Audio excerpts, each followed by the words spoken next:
Good morning, good afternoon, good evening, cottagers. Welcome in, welcome in. Happy Halloween. Hope everyone is doing very well tonight. Hope everything is good by you all. Hello, Raz. Hello, Como. Welcome in, welcome in. Happy Halloween. And Alexander, welcome, welcome, welcome. Hopefully, you guys are having a good Halloween if you celebrate it.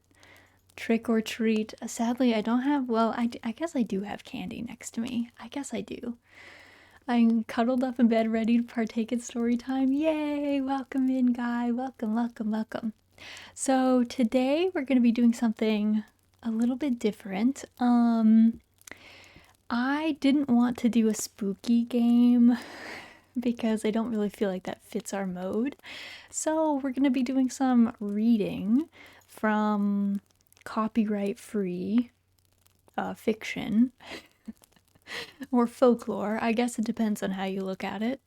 But yeah, whoa, Raz Samar, hello, Sunny, welcome in. I'm having a chocolate feast. Ooh, that sounds very tasty. I do love me some chocolate.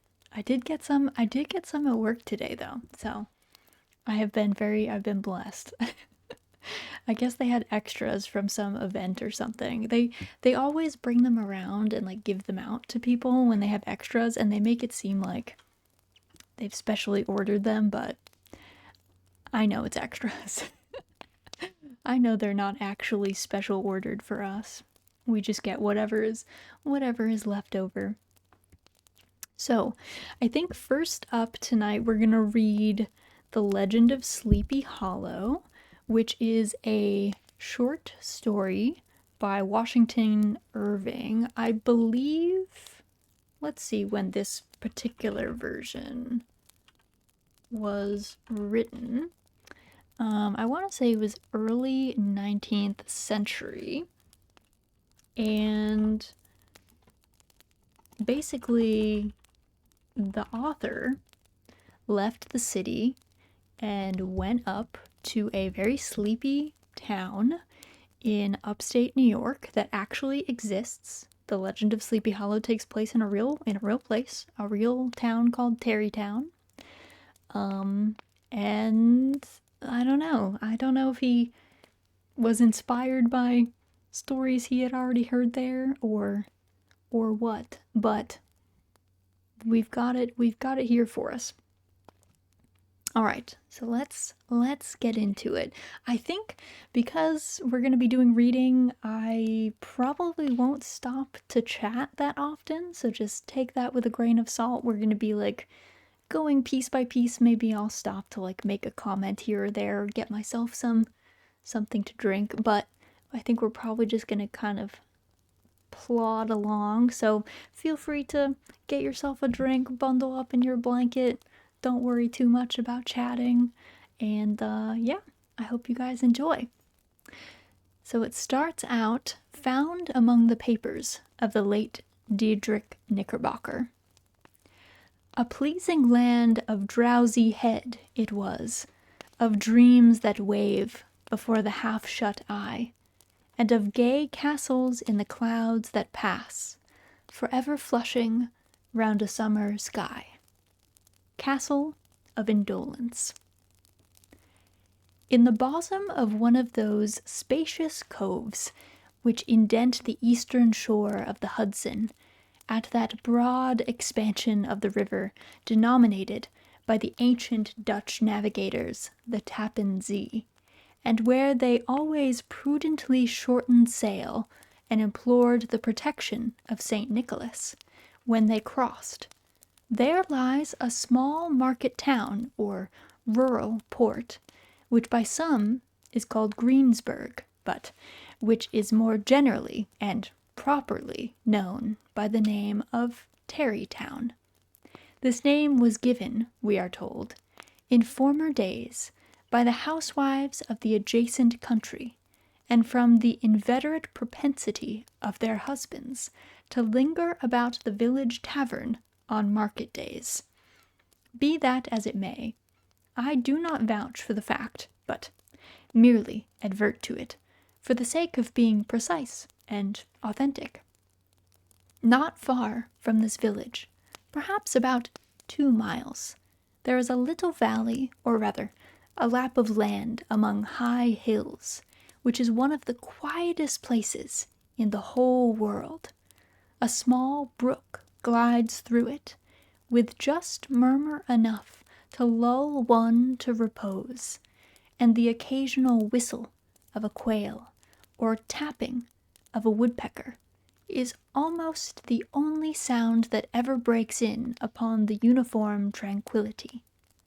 I recollect that, when a stripling, my first exploit in squirrel shooting was in a grove of tall walnut trees that shades one side of the valley. I had wandered into it at noontime, when all nature is peculiarly quiet, and was startled by the roar of my own gun as it broke the Sabbath stillness around, and was prolonged and reverberated by the angry echoes. If ever I should wish for a retreat whither I might steal from the world and its distractions, and dream quietly away the remnant of a troubled life, I know of none more promising than this little valley. From the listless repose of the place, and the peculiar character of its inhabitants, who are descendants from the original Dutch settlers, this sequestered glen has long been known by the name of Sleepy Hollow, and its rustic lads are called the Sleepy Hollow Boys throughout all the neighboring country. A drowsy, dreamy influence seems to hang over the land and to pervade the very atmosphere. Some say that the place was bewitched by a high German doctor during the early days of the settlement. Others, that an old Native American chief held his powwows there before the country was discovered by Master Hendrik Hudson. Certain it is, the place still continues under the sway of some witching power that holds a spell over the minds of the good people, causing them to walk in a continual reverie. They are given to all kinds of marvelous beliefs, and are subject to trances and visions, and frequently see strange sights, and hear music and voices in the air. The whole neighborhood abounds with local tales, haunted spots, and twilight superstitions. Stars shoot, and meteors glare oftener across the valley than in any other part of the country, and the nightmare, with her whole ninefold, seems to make it the favorite scene of her gambols. The dominant spirit, however, that haunts this enchanted region, and seems to be commander-in-chief of all the powers of the air, is the apparition of a figure on horseback, without a head. It is said by some to be the ghost of a Hessian trooper, whose head had been carried away by a cannonball in some nameless battle during the Revolutionary War, and who is ever and anon seen by the country folk hurrying along in the gloom of night, as if on the wings of the wind.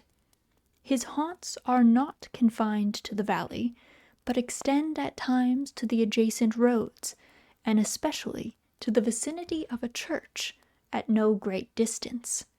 Indeed, certain of the most authentic historians of those parts, who have been careful in collecting and collating the floating facts concerning this spectre, allege that the body of the trooper, having been buried in the churchyard, the ghost rides forth to the scene of battle in nightly quest of his head, and that the rushing speed with which he sometimes passes along the hollow like a midnight blast is owing to his being belated and in a hurry to get back to the churchyard before daybreak.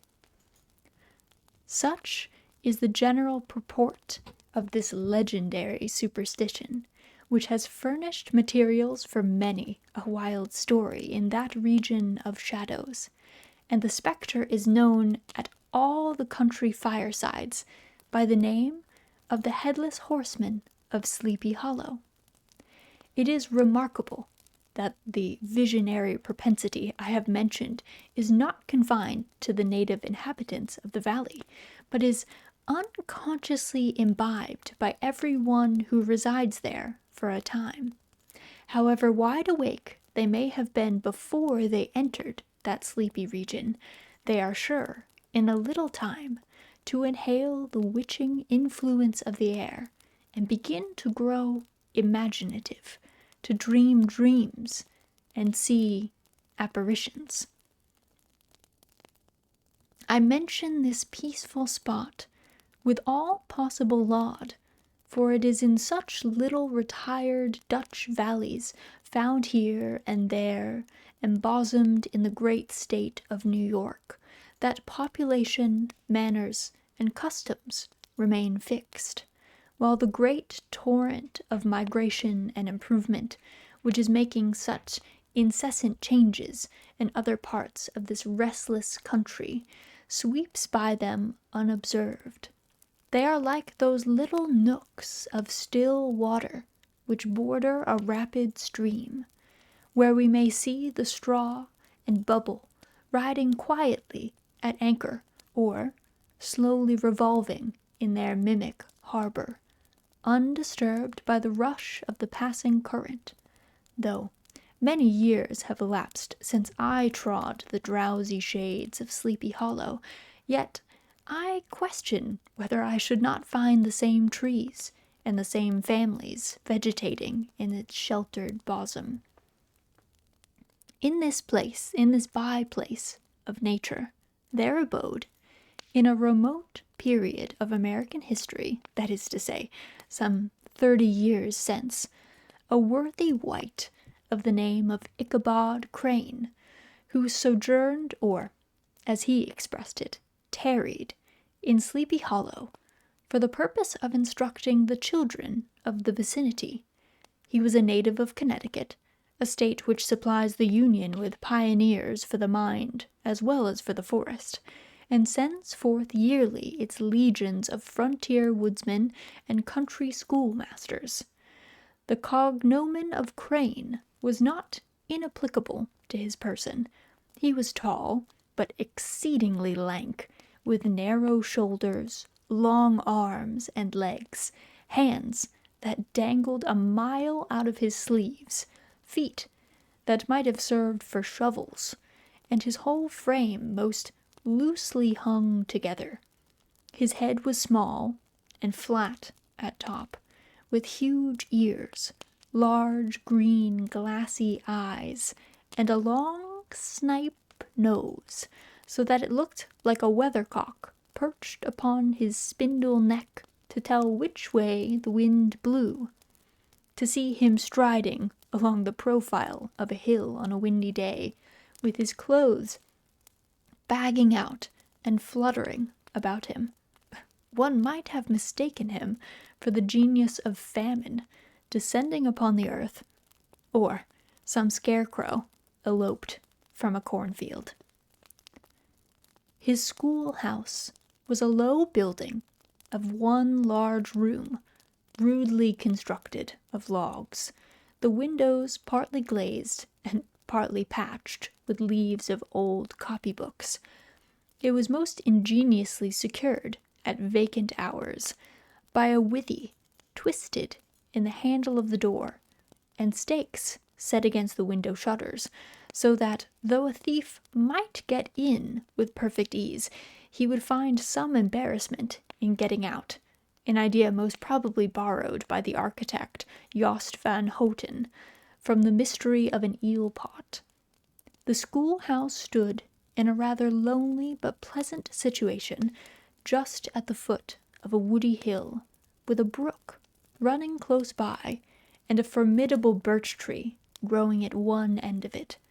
From hence the low murmur of his pupils' voices, conning over their lessons, might be heard in a drowsy summer's day, like the hum of a beehive, interrupted now and then by the authoritative voice of the master, in the tone of menace or command, or, peradventure, by the appalling sound of the birch as he urged some tardy loiterer along the flowery path of knowledge.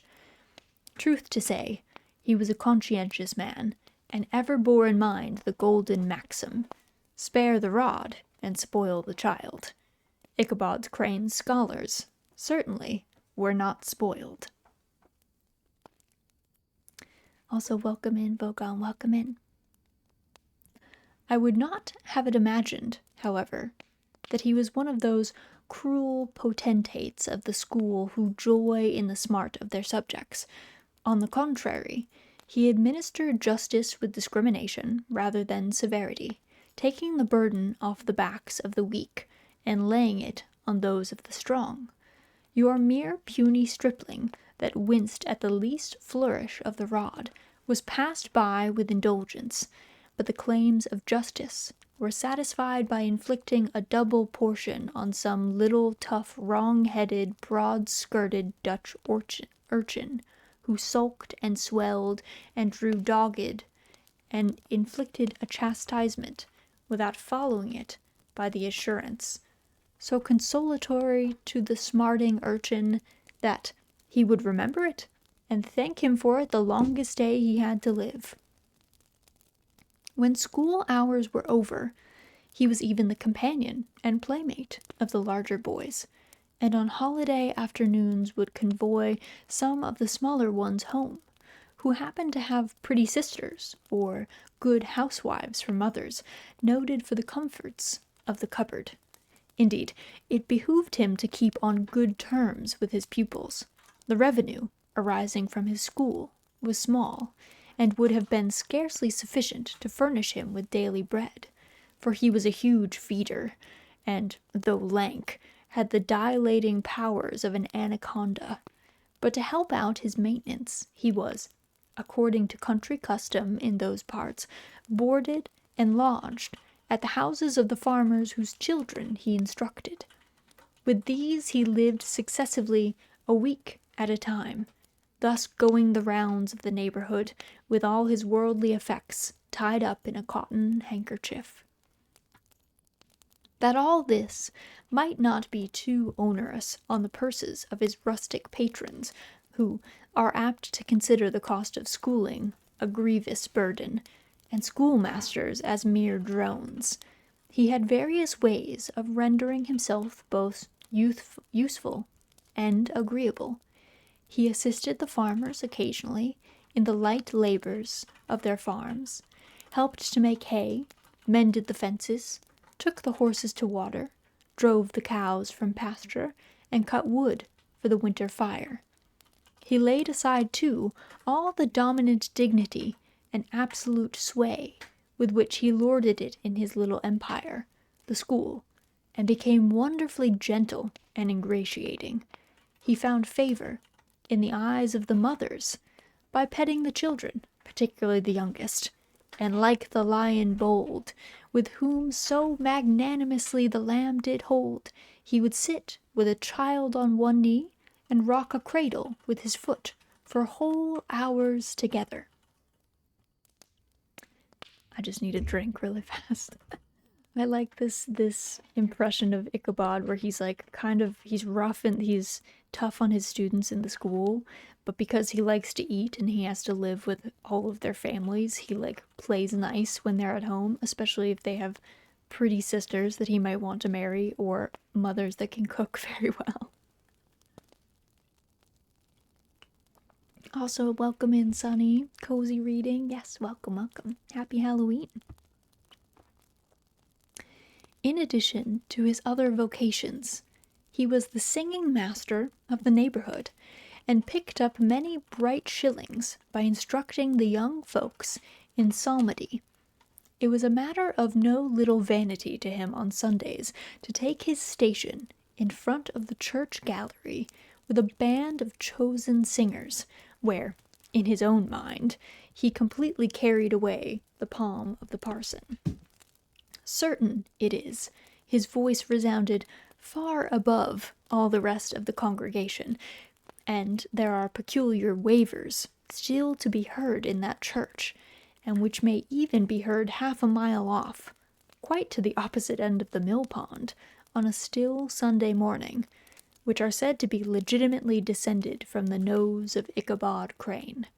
Thus, by diverse little makeshifts, in that ingenious way that is commonly denominated by hook and by crook, the worthy pedagogue got on tolerably enough, and was thought, by all who understood nothing of the labor of headwork, to have a wonderfully easy life of it.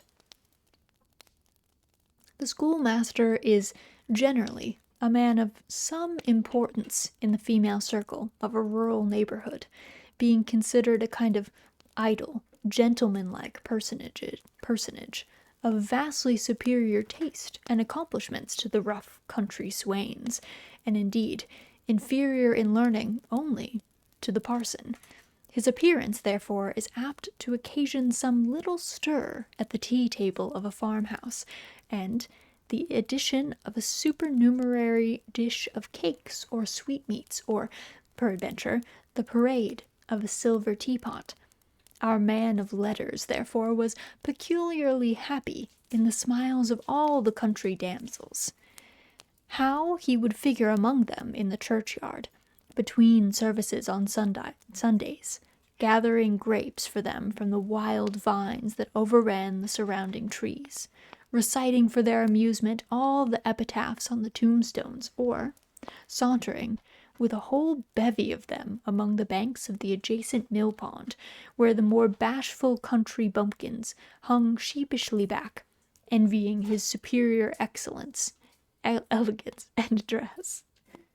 I'm sorry if you guys can hear Pickles as well. She's getting, I don't know, she's angry right now. She wants to play, I think. Also, Callio, welcome in. Welcome in. Do you want to come up, Pick? You want to come here? You want to come sit? Okay, come sit. Come here, come here. If you're gonna sit, you gotta sit, though. There we go. There we go. You want to lay down? Lay down? Are we happy? You look like you're about to jump out. Okay. Are we good? We're good? Okay.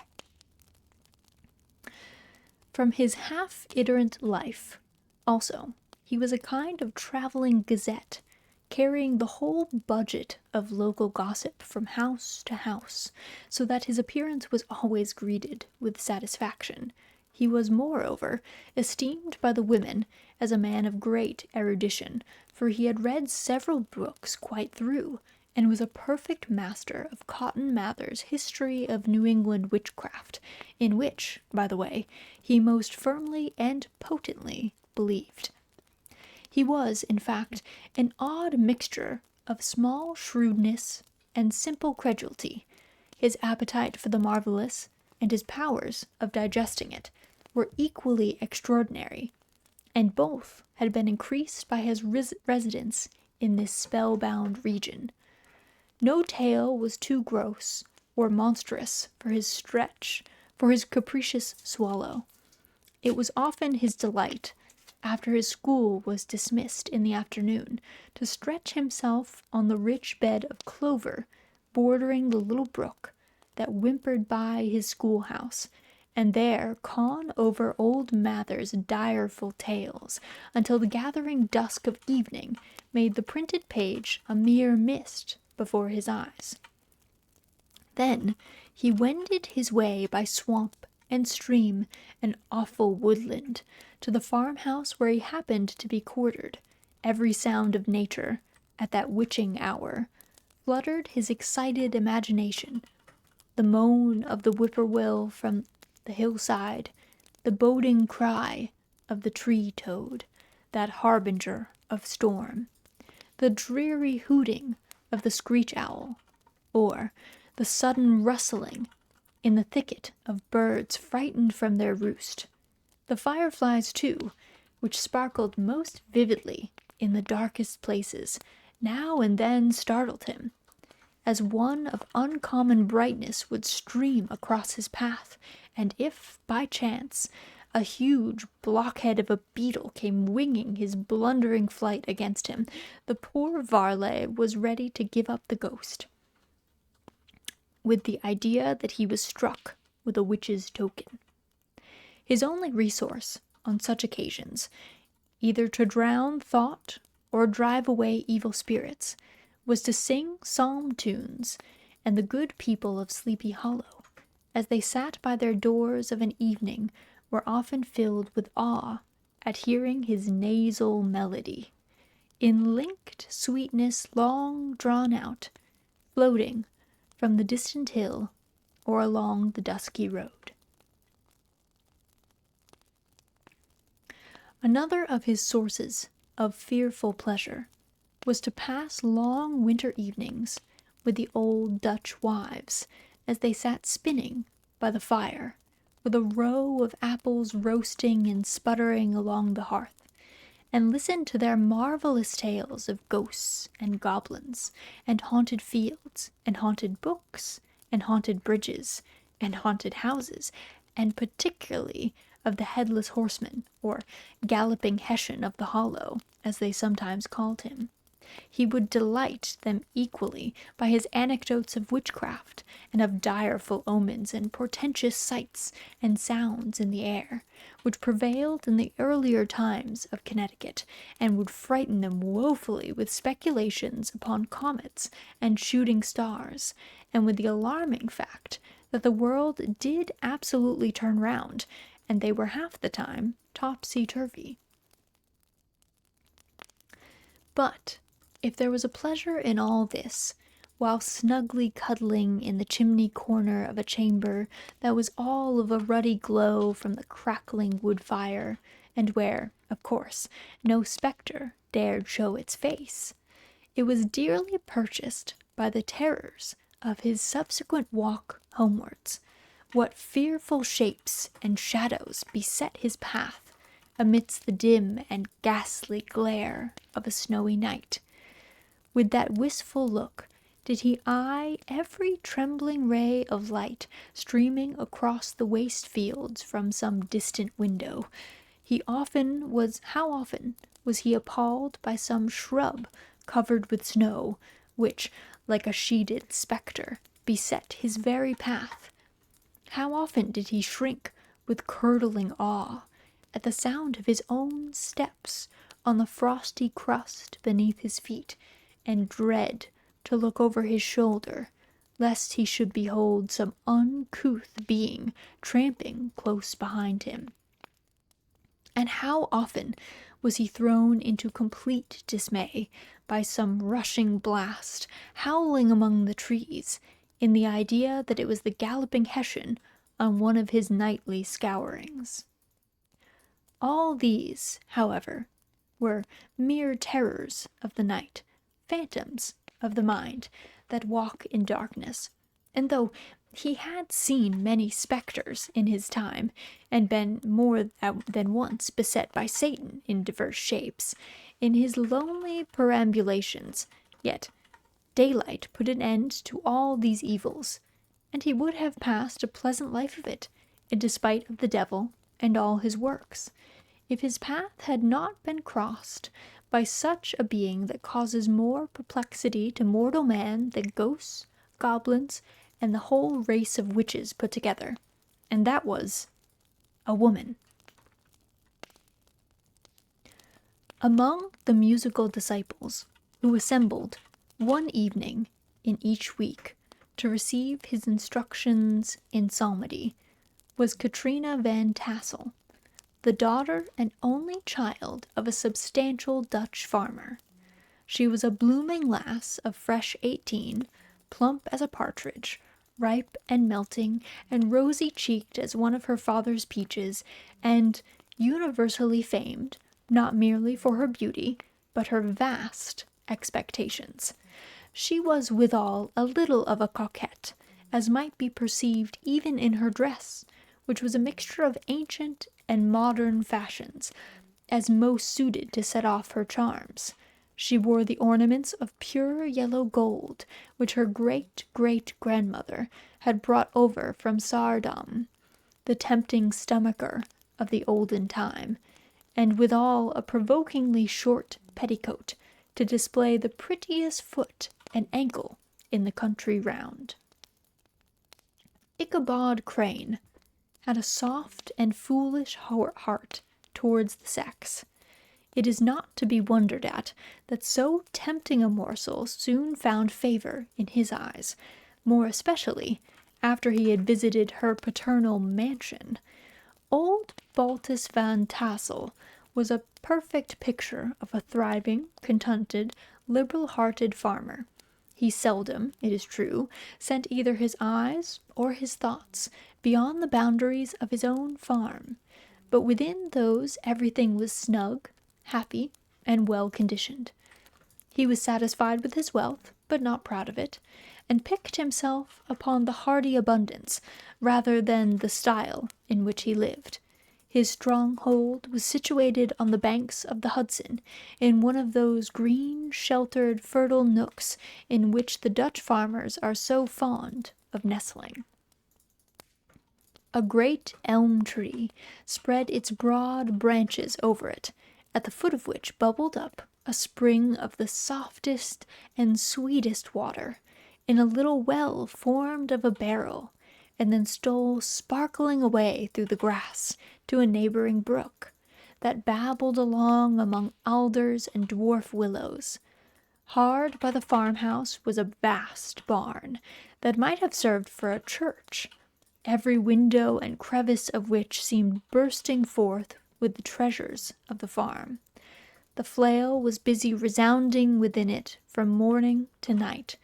Swallows and martins skimmed twittering about the eaves, and rows of pigeons, some with one eye turned up as if watching the weather, and some with their heads under their wings or buried in their bosoms, and others swelling and cooing and bowing about their dames, were enjoying the sunshine on the roof. Sleek, unwieldy porkers were grunting in the repose and abundance of their pens, from whence sallied forth, now and then, troops of sucking ducks, sucking pigs, as if to snuff the air. A stately squadron of snowy geese were riding in an adjoining pond, convoying whole fleets of ducks. Regiments of turkeys were gobbling through the farmyard, and guinea fowls fretting about it like ill-tempered housewives with their peevish, discontented cry. Before the barn door strutted the gallant cock, that pattern of a husband, a warrior, and a fine gentleman, clapping his burnished wings and crowing in the pride and gladness of his heart, sometimes tearing up the earth with his feet, and then generously calling his ever-hungry family of wives and children to enjoy the rich morsel which he had discovered. The pedagogue's mouth watered as he looked upon this sumptuous promise of luxurious winter fare. In his devouring mind's eye he pictured to himself every roasting pig running about with a pudding in his belly and an apple in his mouth. The pigeons were snugly put to bed in a comfortable pie, and tucked in with a coverlet of crust. The geese were swimming in their own gravy, and the ducks pairing cosily in dishes, like snug married couples, with a decent competency of onion sauce. In the porkers he saw carved out the future sleek side of bacon, and juicy, relishing ham. Not a turkey, but he beheld daintily trussed up, with its gizzard under its wing, and, peradventure, a necklace of savoury sausages. And even bright Chanticleer himself lay sprawling on his back in a side dish, with uplifted claws, as if craving that quarter which his chivalrous spirit disdained to ask while living. As the enraptured Ichabod fancied all this, and as he rolled his great green eyes over the fat meadowlands, the rich fields of wheat, of rye, of buckwheat, and Indian corn, and the orchards burdened with ruddy fruit, which surrounded the warm tenement of Van Tassel. His heart yearned after the damsel who was to inherit these domains, and his imagination expanded with the idea how they might be readily turned into cash, and the money invested in immense tracts of wild land and shingle palaces in the wilderness. Nay, his busy fancy already realized his hopes, and presented to him the blooming Katrina, with a whole family of children, mounted on top of a wagon loaded with household trumpery, with pots and kettles dangling beneath, and he beheld himself bestriding a pacing mare with a colt at her heels, setting out for Kentucky, Tennessee, or Lord knows where. When he entered the house, the conquest of his heart was complete. It was one of those spacious farmhouses with high-ridged but lowly sloping roofs, built in the style handed down from the first Dutch settlers, the low, projecting eaves forming a piazza along the front, capable of being closed up in bad weather. Under this were hung flails, harness, various utensils of husbandry, and nets for fishing in the neighboring river. Benches were built along the sides for summer use, and a great spinning wheel at one end and a churn at the other showed the various uses to which this important porch might be devoted. From this piazza, the wandering Ichabod entered the hall, which formed the center of the mansion, and the place of usual residence. Here rows of resplendent pewter, ranged on a long dresser, dazzled his eyes. In one corner stood a huge bag of wool ready to be spun, in another a quantity of linsey-woolsey just from the loom, ears of Indian corn, and strings of dried apples and peaches hung in gay festoons along the walls, mingled with the god of red peppers, and a door left ajar gave him a peep into the best parlor, where the claw-footed chairs and dark mahogany tables shone like mirrors. Andirons with their accompanying shovel and tongs glistened from their covert of asparagus tops. Mock oranges and conch shells decorated the mantelpiece. Strings of various colored birds' eggs were suspended above it. A great ostrich egg was hung from the center of the room, and a corner cupboard, knowingly left open, displayed immense treasures of old silver and well-mended china. From the moment Ichabod laid his eyes upon these regions of delight, the peace of his mind was at an end, and his only study was how to gain the affections of the peerless daughter of Van Tassel. In this enterprise, however, he had more real difficulties than generally fell to the lot of a knight-errant of yore, who seldom had to do anything but giants, enchanters, fiery dragons, and such like easily conquered adversaries to contend with, and had to make his way merely through gates of iron and brass, and walls of adamant to the castle keep, where the lady of his heart was confined. All which he achieved as easily as a man would carve his way to the center of a Christmas pie, and then the lady gave him her hand as a matter of course. Ichabod, on the contrary, had to win his way to the heart of a country coquette, beset with a labyrinth of whims and caprices, which were forever presenting new difficulties and impediments, and he had to encounter a host of fearful adversaries of real flesh and blood, the numerous rustic admirers who beset every portal to her heart, keeping a watchful and angry eye upon each other, but ready to fly out in the common cause against any new competitor. All right, let me get a drink really fast. I like how he goes to her house and instantly falls in love for all the money that she has, or all the food that he sees in all of the farm animals.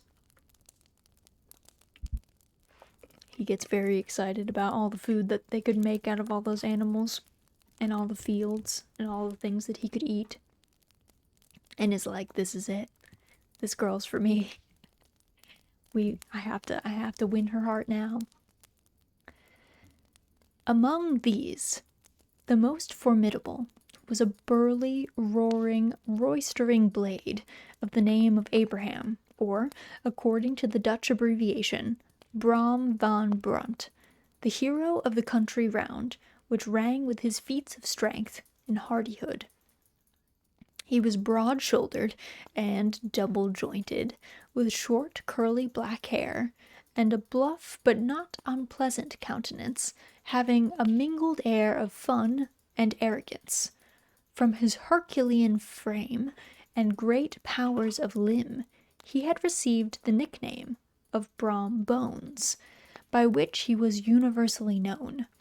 He was famed for great knowledge and skill in horsemanship, being as dexterous on horseback as a Tartar.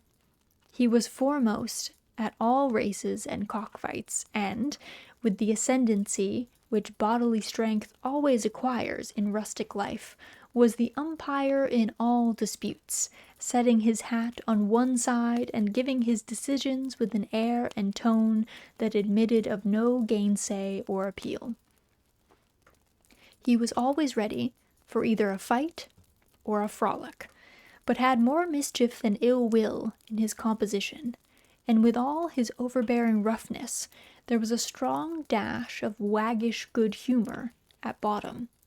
He had 3 or 4 boon companions who regarded him as their model, and at the head of whom he scoured the country, attending every scene of feud or merriment for miles round. In cold weather, he was distinguished by a fur cap, surmounted with a flaunting fox's tail, and when the folks at a country gathering descried this well-known crest at a distance, whisking about among a squad of hard riders, they always stood by for a squall. Sometimes his crew would be heard dashing past the farmhouses at midnight, with whoop and halloo, like a troop of Don Cossacks, and the old dames, startled out of their sleep, would listen for a moment till the hurry-scurry had clattered by, and then exclaim, "Aye, there goes Brom Bones and his gang." The neighbours looked upon him with a mixture of awe, admiration, and goodwill, and, when any madcap prank or rustic brawl occurred in the vicinity, always shook their heads and warranted Brom Bones was at the bottom of it. Also, Agent 09, thank you so much for the follow. Welcome to the cottage.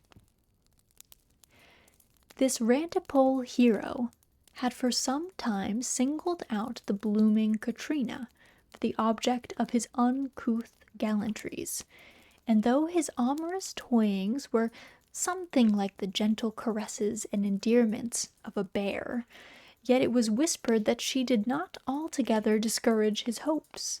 Certain, it is, his advances were signals for rival candidates to retire, who felt no inclination to cross a lion in his armours, insomuch that when his horse was seen tied to Van Tassel's paling on a Sunday night, a sure sign that his master was courting, or, as it is termed, sparking, within, all other suitors passed by in despair and carried the war into other quarters. Such was the formidable rival with whom Ichabod Crane had to contend, and, considering all things, a stouter man than he would have shrunk from the competition, and a wiser man would have despaired. He had, however, a happy mixture of pliability and perseverance in his nature. He was in form and spirit like a supple jack, yielding, but tough.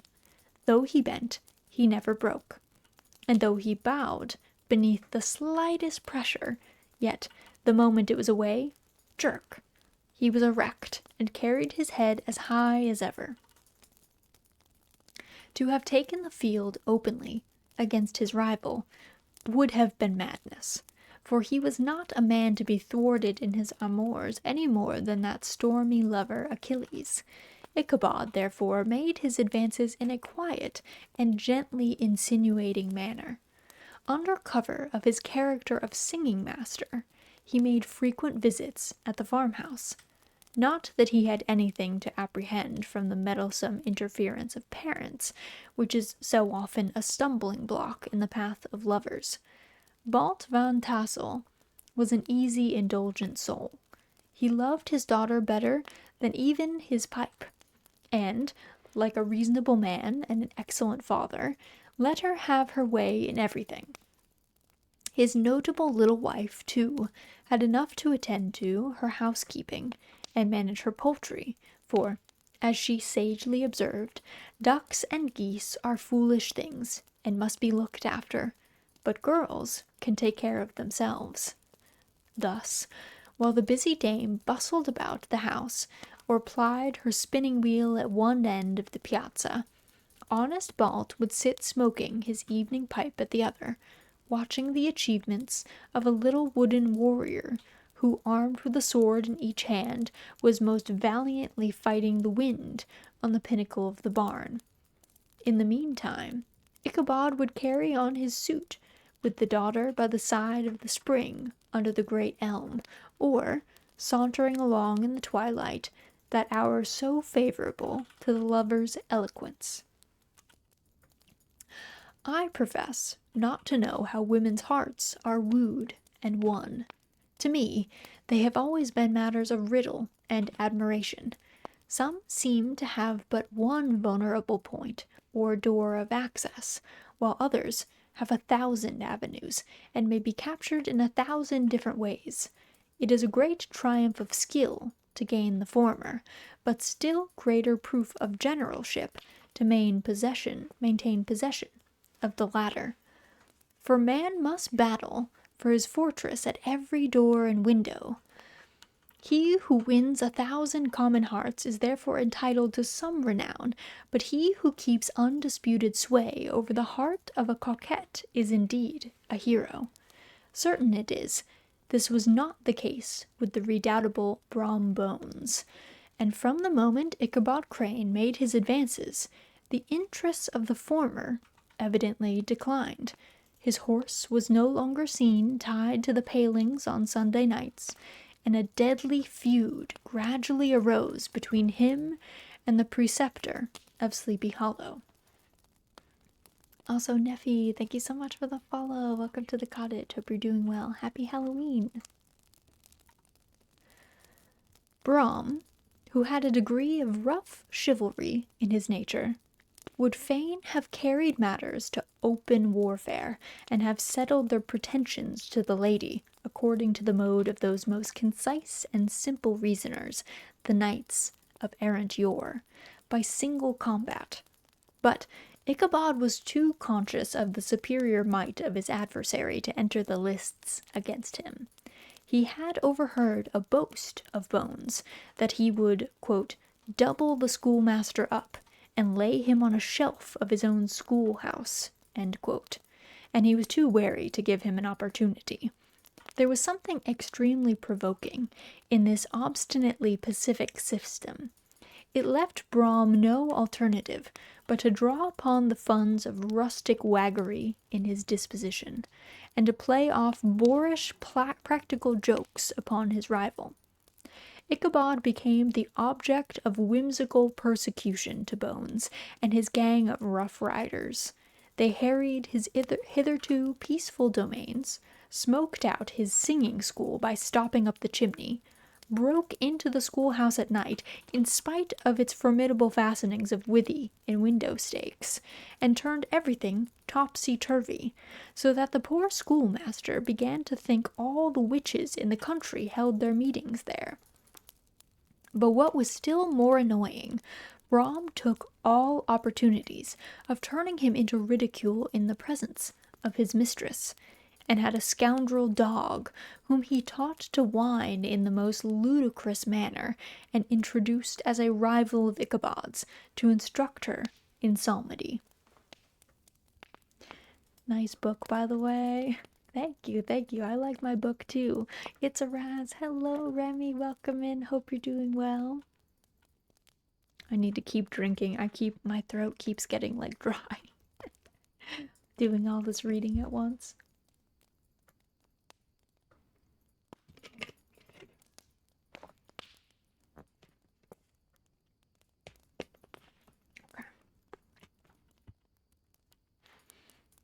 In this way, matters went on for some time, without producing any material effect on the relative situations of the contending powers.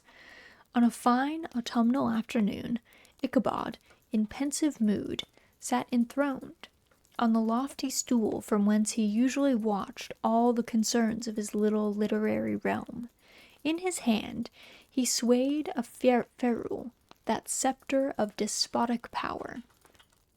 The birch of justice reposed on 3 nails behind the throne, a constant terror to evildoers, while on the desk before him might be seen sundry contraband articles and prohibited weapons detected upon the persons of idle urchins, such as half-munched apples, pop-guns, whirligigs, fly-cages, and whole legions of rampant little paper gamecocks. Apparently, there had been some appalling act of justice recently inflicted, for his scholars were all busily intent upon their books, or slyly whispering behind them with one eye kept on the master, and a kind of buzzing stillness reigned throughout the schoolroom. It was suddenly interrupted by the appearance of a man in a tow-cloth jacket and trousers, a round-crowned fragment of a hat, like the cap of Mercury, and mounted on the back of a ragged, wild, half-broken colt, which he managed with a rope by way of halter. He came clattering up to the school door, with an invitation to Ichabod to attend a merrymaking, or quilting frolic, to be held that evening at Mynheer Van Tassel's. And, having delivered his message with that air of importance, he dashed over the brook, and was seen scampering away up the hollow, full of the importance and hurry of his mission. All was now bustle and hubbub in the late quiet schoolroom. The scholars were hurried through their lessons without stopping at trifles. Those who were nimble skipped over half with impunity, and those who were tardy had a smart application now and then in the rear to quicken their speed, or help them over a tall word. Books were flung aside without being put away on the shelves, inkstands were overturned, benches thrown down, and the whole schoolyard was turned loose an hour before the usual time, bursting forth like a legion of young imps, yelping and racketing about the green and joy at their early emancipation. The gallant Ichabod now spent at least an extra half-hour at his toilette, brushing and furbishing up his best, and indeed only suit of rusty black, and arranging his locks by a bit of broken looking-glass that hung up in the schoolhouse, that he might make his appearance before his mistress in the true style of a cavalier. He borrowed a horse from the farmer with whom he was domiciliated, a choleric old Dutchman of the name of Hans van Ripper, and thus gallantly mounted, issued forth like a knight-errant in quest of adventures. But it is meet I should, in the true spirit of romantic story, give some account of the looks and equipment of my hero and his steed. The animal he bestrode was a broken-down plough-horse that had outlived almost everything but its viciousness. He was gaunt and shagged, with an ewe neck, and a head like a hammer. His rusty mane and tail were tangled and knotted with burrs. One eye had lost its pupil, and was glaring and spectral, but the other had the gleam of a genuine devil in it. Still, he must have had fire and metal in his day, if we may judge from the name he bore of Gunpowder. He had, in fact, been a favourite steed of his master's, the choleric Van Ripper, who was a furious rider, and had infused, very probably, some of his own spirit into the animal, for old and broken down he looked. There was more of the lurking devil in him than in any young filly in the country.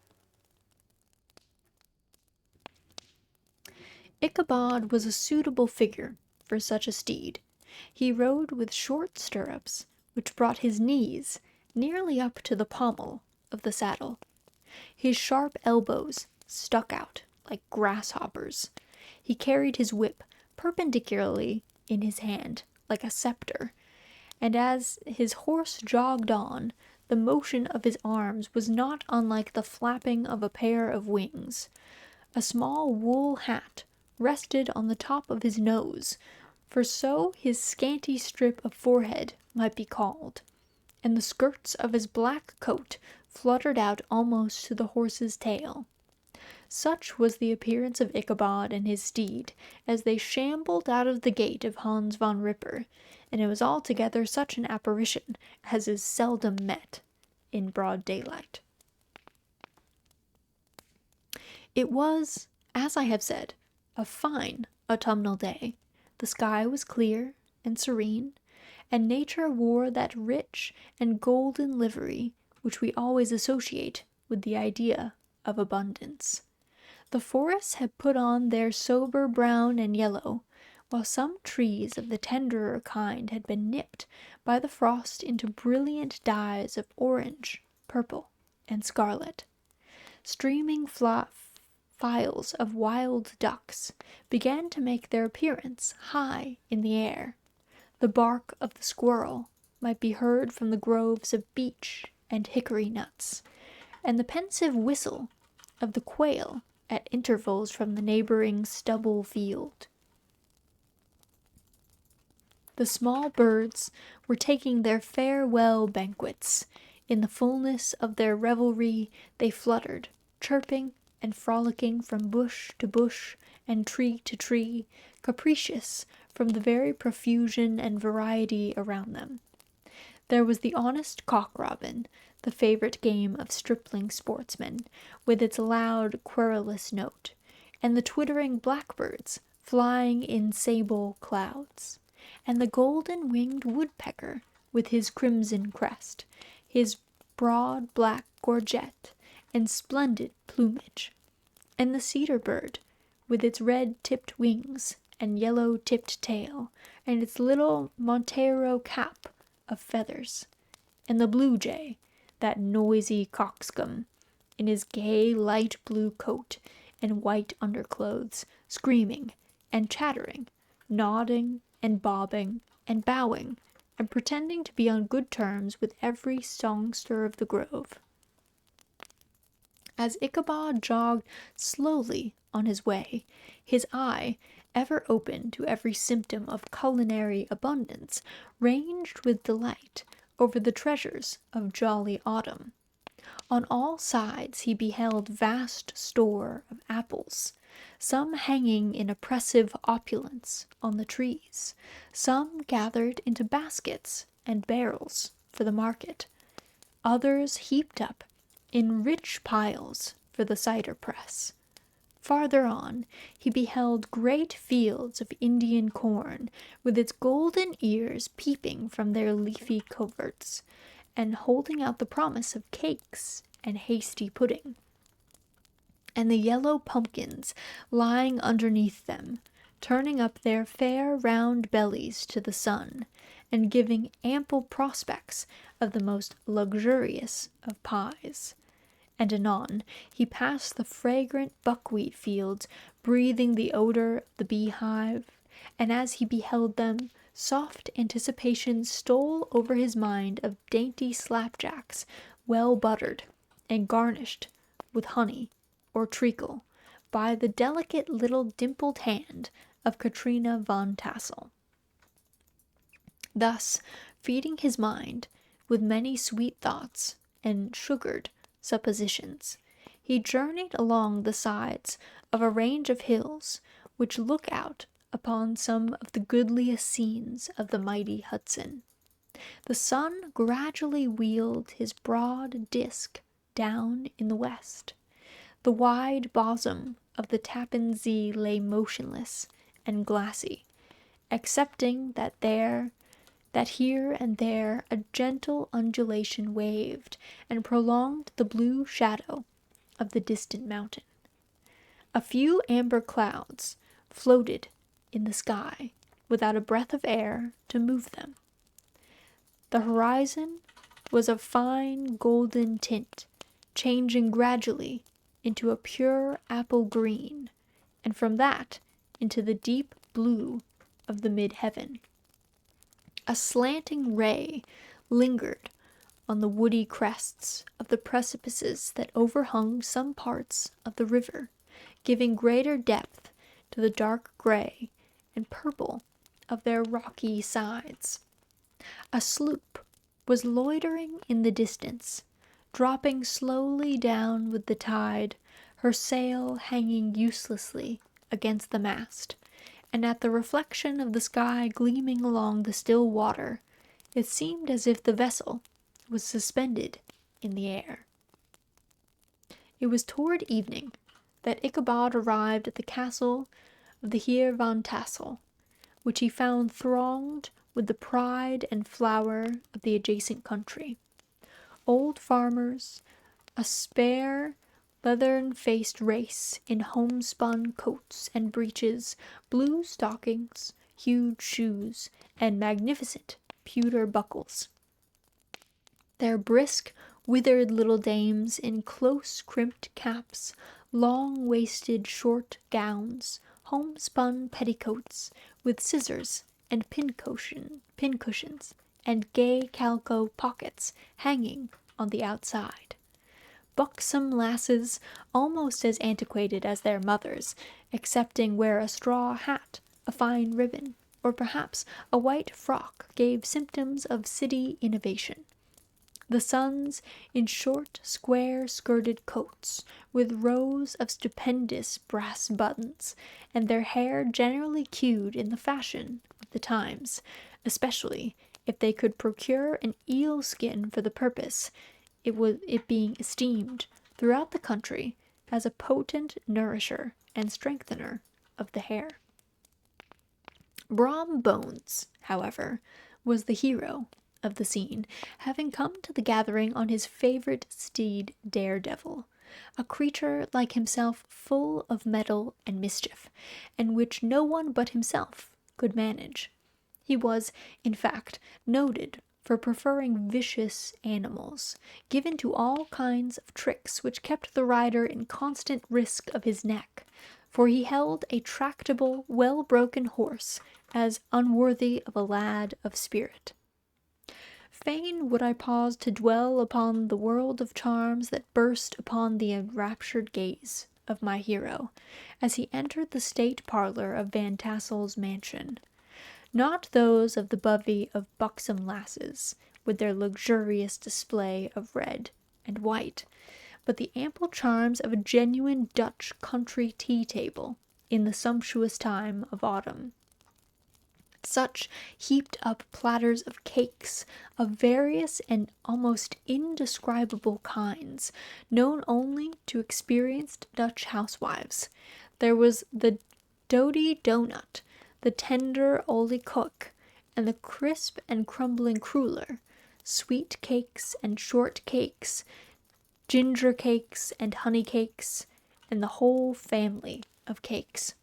And then there were apple pies, and peach pies, and pumpkin pies, besides slices of ham and smoked beef, and moreover, delectable dishes of preserved plums and peaches, and pears, and quinces, not to mention broiled shad and roasted chickens, together with bowls of milk and cream, all mingled higgledy-piggledy, pretty much as I have enumerated them, with the motherly teapot sending up its clouds of vapour from the midst, Heaven bless the mark. I want breath and time to discuss this banquet as it deserves, and am too eager to get on with my story. Happily, Ichabod Crane was in not so great a hurry as his historian, but did ample justice to every dainty. He was a kind and thankful creature, whose heart dilated in proportion as his skin was filled with good cheer, and whose spirits rose with eating, as some men's do with drink. He could not help, too, rolling his large eyes around him as he ate, and chuckling with the probability that he might one day be lord of all this scene of almost unimaginable luxury and splendor. Then, he thought, how soon he'd turn his back upon the old schoolhouse, snap his fingers in the face of Hans von Ripper and every other stingy patron, and kick any iterant pedagogue out of doors that should dare call him comrade. Old Baltus van Tassel moved among his guests with a face dilated with content and good humor, round and jolly as the harvest moon. His hospitable attentions were brief, but expressive, being confined to a shake of the hand, a slap on the shoulder, a loud laugh, and a pressing invitation to fall to and help themselves. And now the sound of the music from the common room or hall summoned to the dance. The musician was an old, gray-headed black man who had been the iterant orchestra of the neighborhood for more than half a century. His instrument was as old and battered as himself.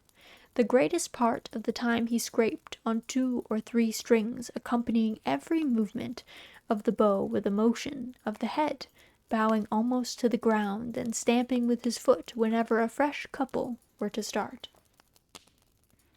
Ichabod prided himself upon his dancing as very much as upon his vocal powers.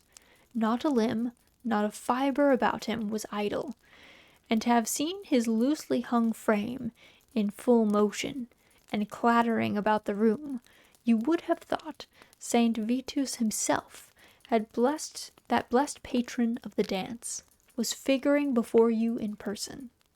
How could the flogger of urchins be otherwise than animated and joyous?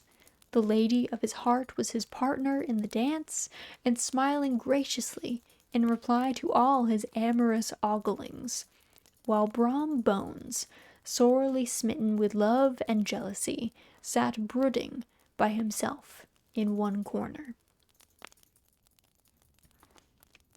Another drink break.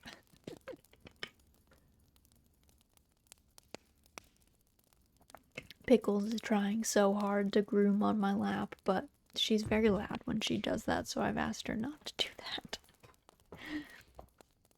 She gets really into it, and then she makes all sorts of sounds, so I've asked her to please chill. When the dance was at an end, Ichabod was attracted to a knot of the sager folks who, with old Van Tassel, sat smoking at one end of the piazza, gossiping over former times and drawing out long stories about the war.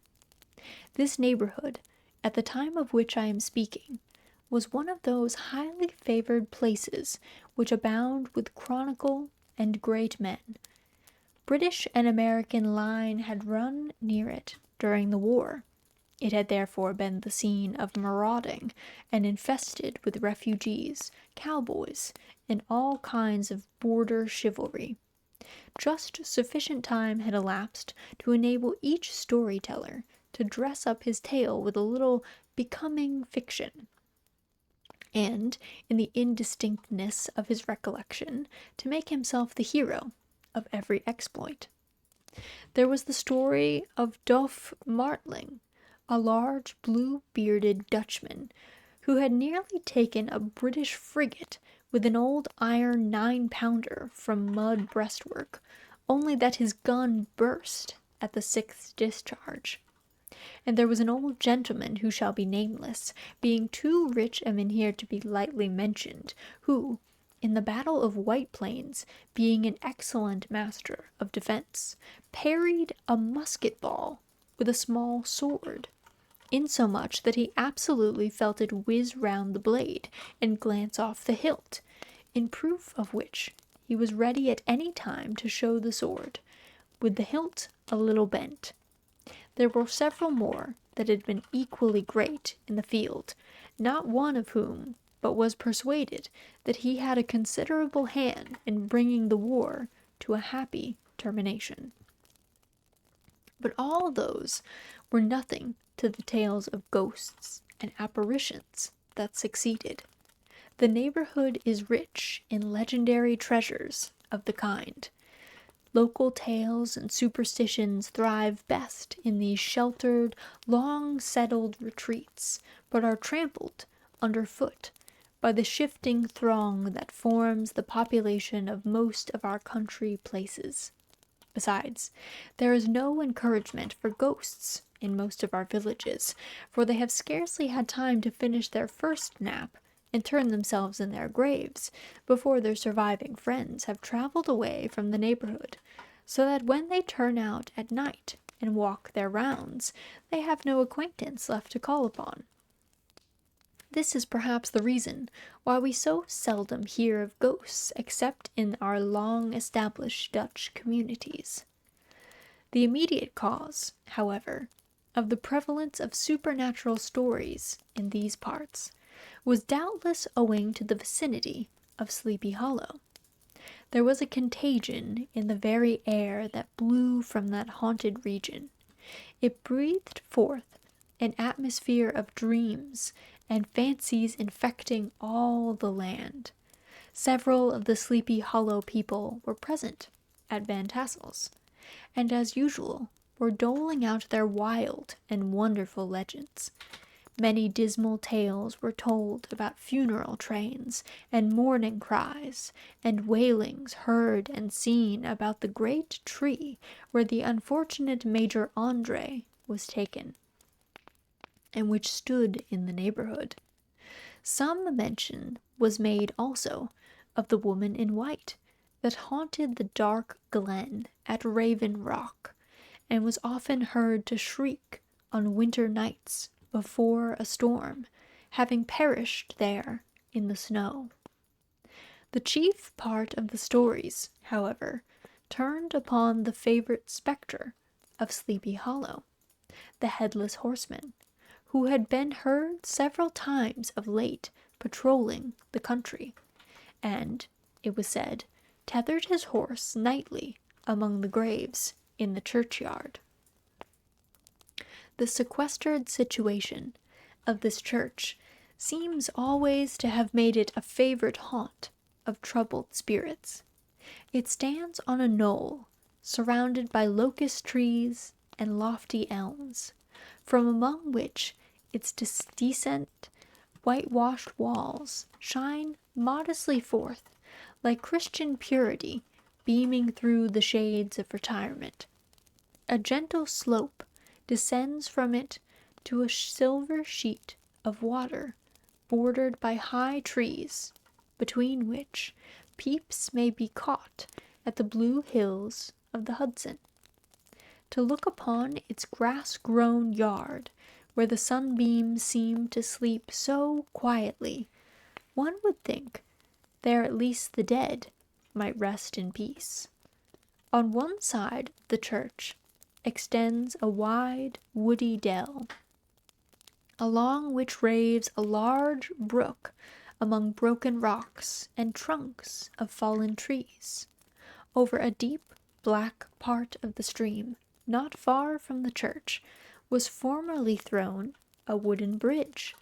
The road that led to it and the bridge itself were thickly shaded by overhanging trees, which cast a gloom about it even in the daytime, but occasioned a fearful darkness at night. Such was one of the favorite haunts of the headless horseman, and the place where he was most frequently encountered.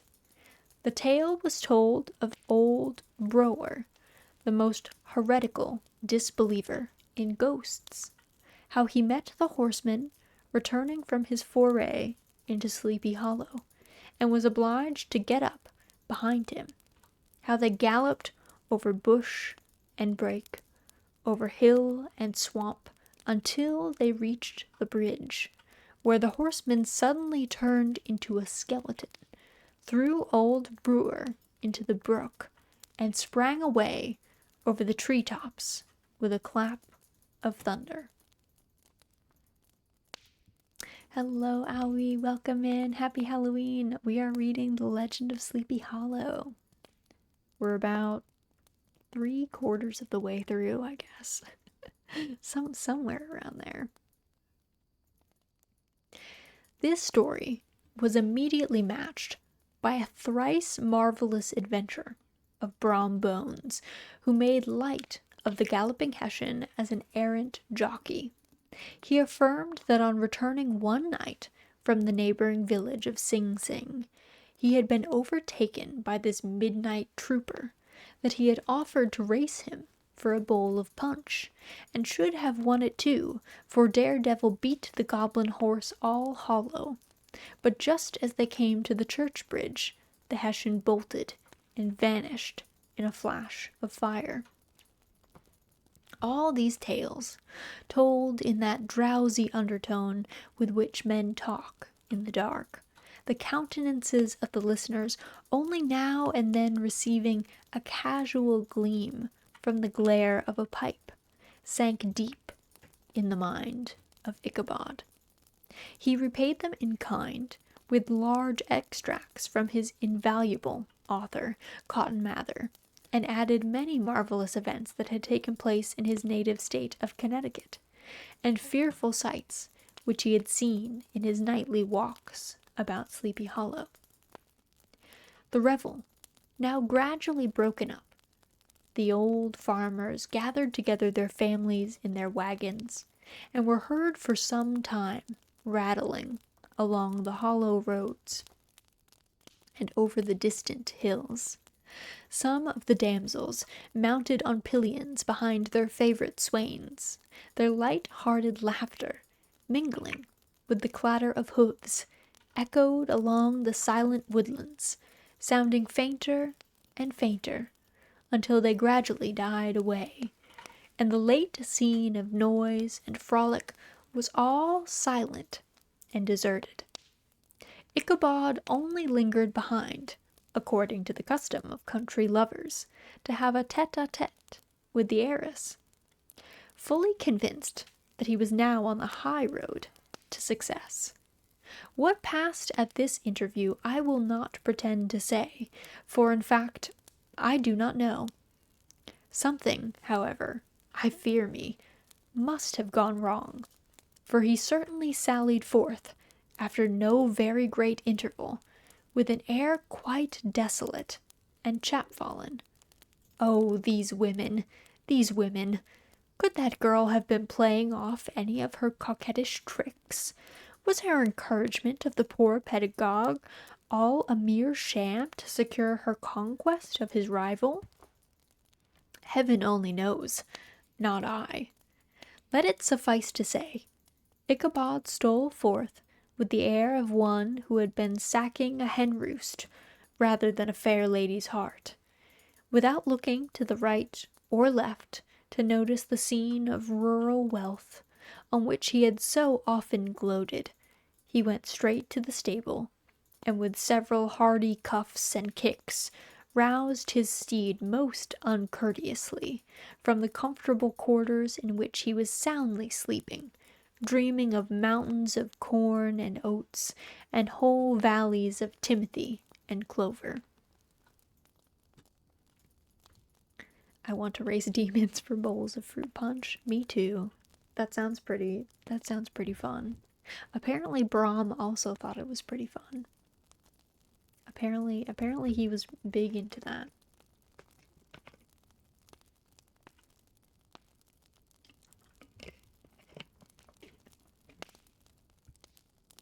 It was the very witching time of night that Ichabod, heavy-hearted and crestfallen, pursued his travels homeward, along the sides of the lofty hills which rise above Tarrytown, and which he had traversed so cheerily in the afternoon.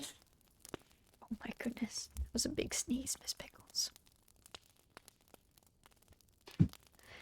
The hour was as dismal as himself. Far below him, the Tappan Zee spread its dusky and indistinct waste of waters, and here and there the tall mast of a sloop riding quietly at anchor under the land. In the dead hush of midnight, you could even hear the barking of the watchdog from the opposite shore of the Hudson, but it was so vague and faint as only to give an idea of his distance from this faithful companion of man. Now and then, too, the long-drawn crowing of a cock, accidentally awakened, would sound far, far off from some farmhouse away among the hills, but it was like a dreaming sound in his ear. No signs of life occurred near him, but occasionally the melancholy chirp of a cricket, or perhaps the guttural twang of a bullfrog from a neighboring marsh, as if sleeping uncomfortably and turning suddenly in his bed. All the stories of ghosts and goblins that he had heard in the afternoon now came crowding upon his recollection. The night grew darker and darker. The stars seemed to sink deeper in the sky, and driving clouds occasionally hid them from his sight. He had never felt so lonely and dismal. He was, moreover, approaching the very place where many of the scenes of the ghost stories had been laid. In the center of the road stood an enormous tulip tree, which towered like a giant above all the other trees of the neighborhood, and formed a kind of landmark. Its limbs were gnarled and fantastic, large enough to form trunks for ordinary trees, twisting down almost to the earth, and rising again into the air. It was connected by the tragical story of the unfortunate Andre, who had been taken prisoner hard by, and was universally known by the name of Major Andre's tree. The common people regarded it with a mixture of respect and superstition, partly out of sympathy for the fate of its ill-starred namesake, and partly from the tales of strange sights and doleful lamentations told concerning it.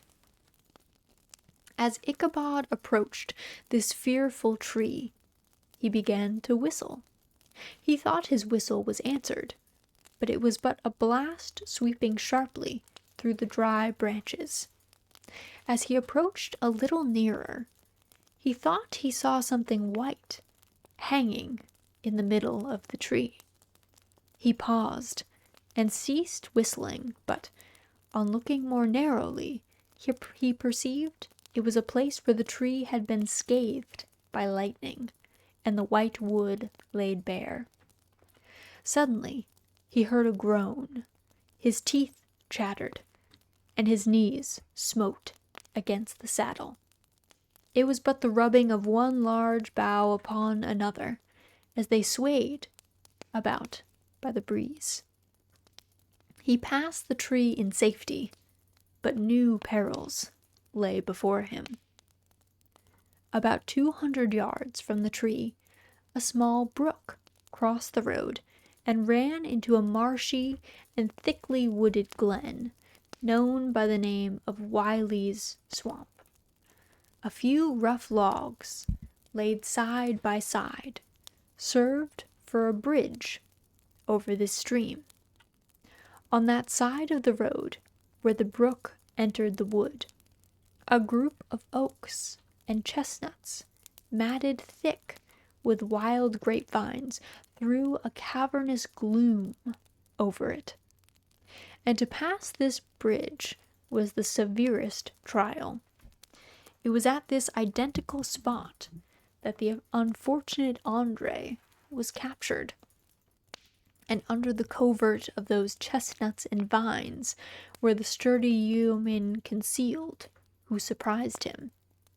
This had ever since been considered a haunted stream, and fearful are the feelings of the schoolboy who had to pass it alone after dark. As he approached the stream, his heart began to thump.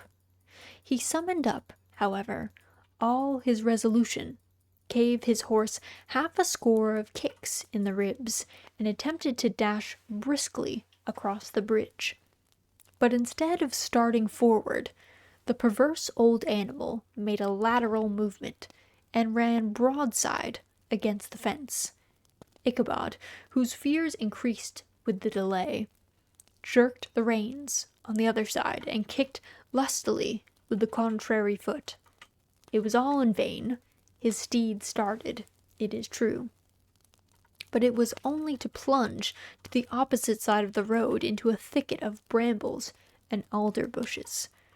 The schoolmaster now bestowed both whip and heel upon the starveling ribs of old Gunpowder, who dashed forward, snuffling and snorting, but came to a stand just by the bridge, with a suddenness that nearly sent his rider sprawling over his head. Just at this moment, a plashy tramp by the side of the bridge caught the sensitive ear of Ichabod. In the dark shadow of the grove, not on the margin of the brook, he beheld something huge, misshapen, and towering. It stirred not, but seemed gathered up in the gloom like some gigantic monster ready to spring upon the traveler.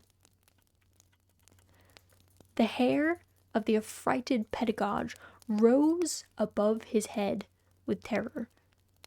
What was to be done?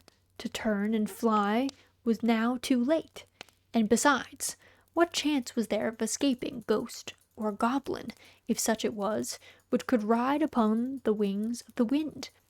Summoning up, therefore, a show of courage, he demanded in stammering accents, "Who are you?" He received no answer. He repeated his demand in a still more agitated voice. Still, there was no answer. Once more, he cudgelled the sides of the inflexible Gunpowder, and shutting his eyes, broke forth with involuntary fervor into a psalm tune.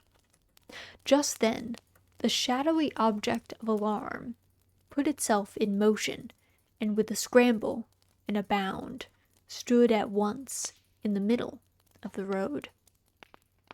Though the night was dark and dismal, yet the form of the unknown might now in some degree be ascertained. He appeared to be a horseman of large dimensions, and mounted on a black horse of powerful frame. He made no offer of molestation or sociability, but kept aloof on one side of the road, jogging along on the blind side of old Gunpowder, who had now got over his fright and waywardness.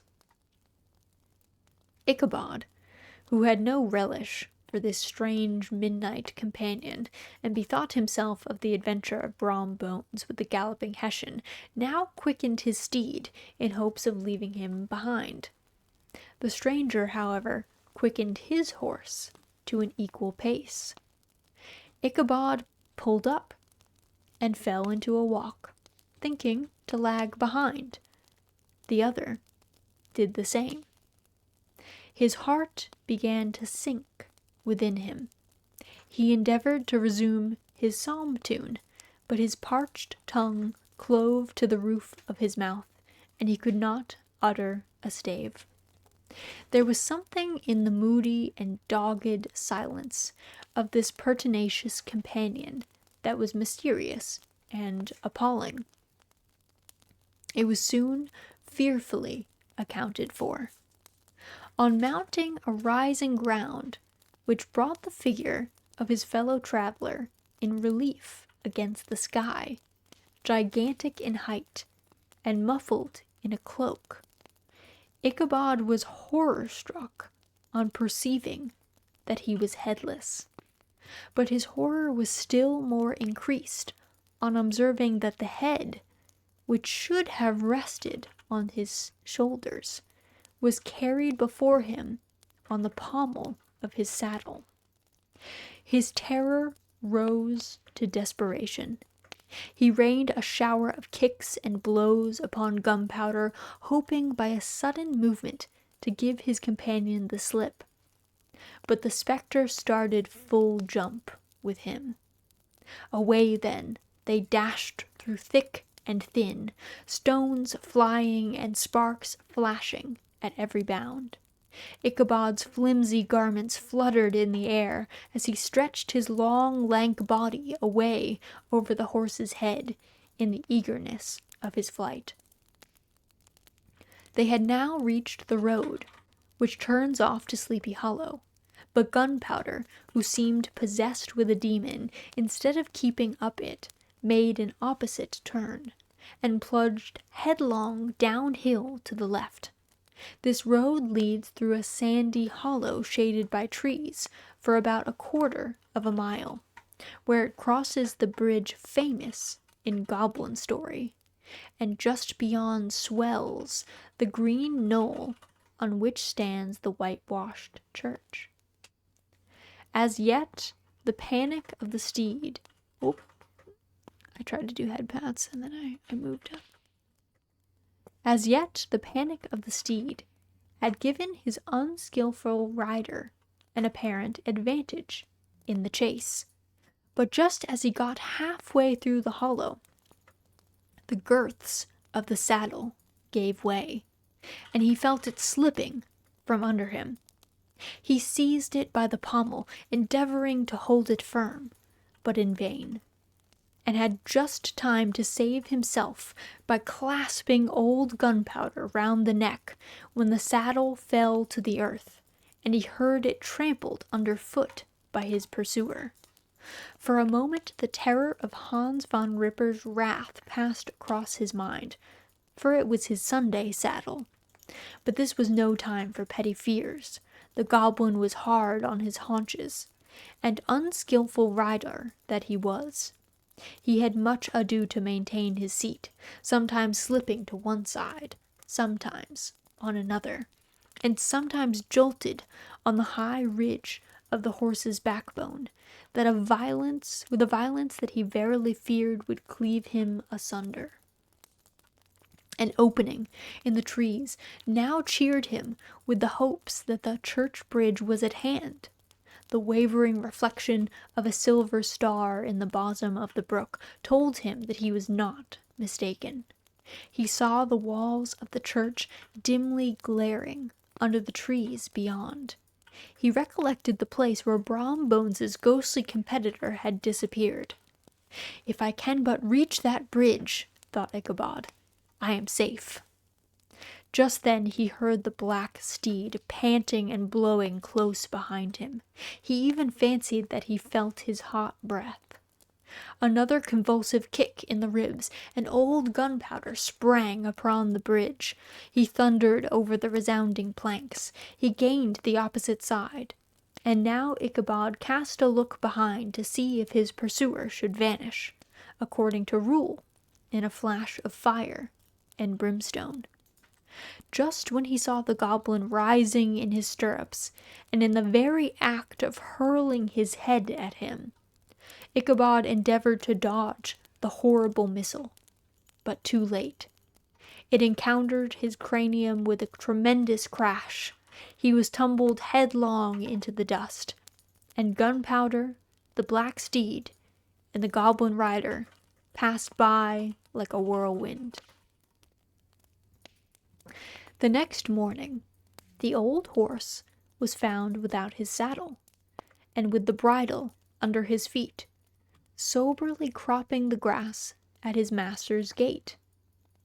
Ichabod did not make his appearance at breakfast. Dinner hour came, but no Ichabod. The boys assembled at the schoolhouse and strolled idly about the banks of the brook, but no schoolmaster.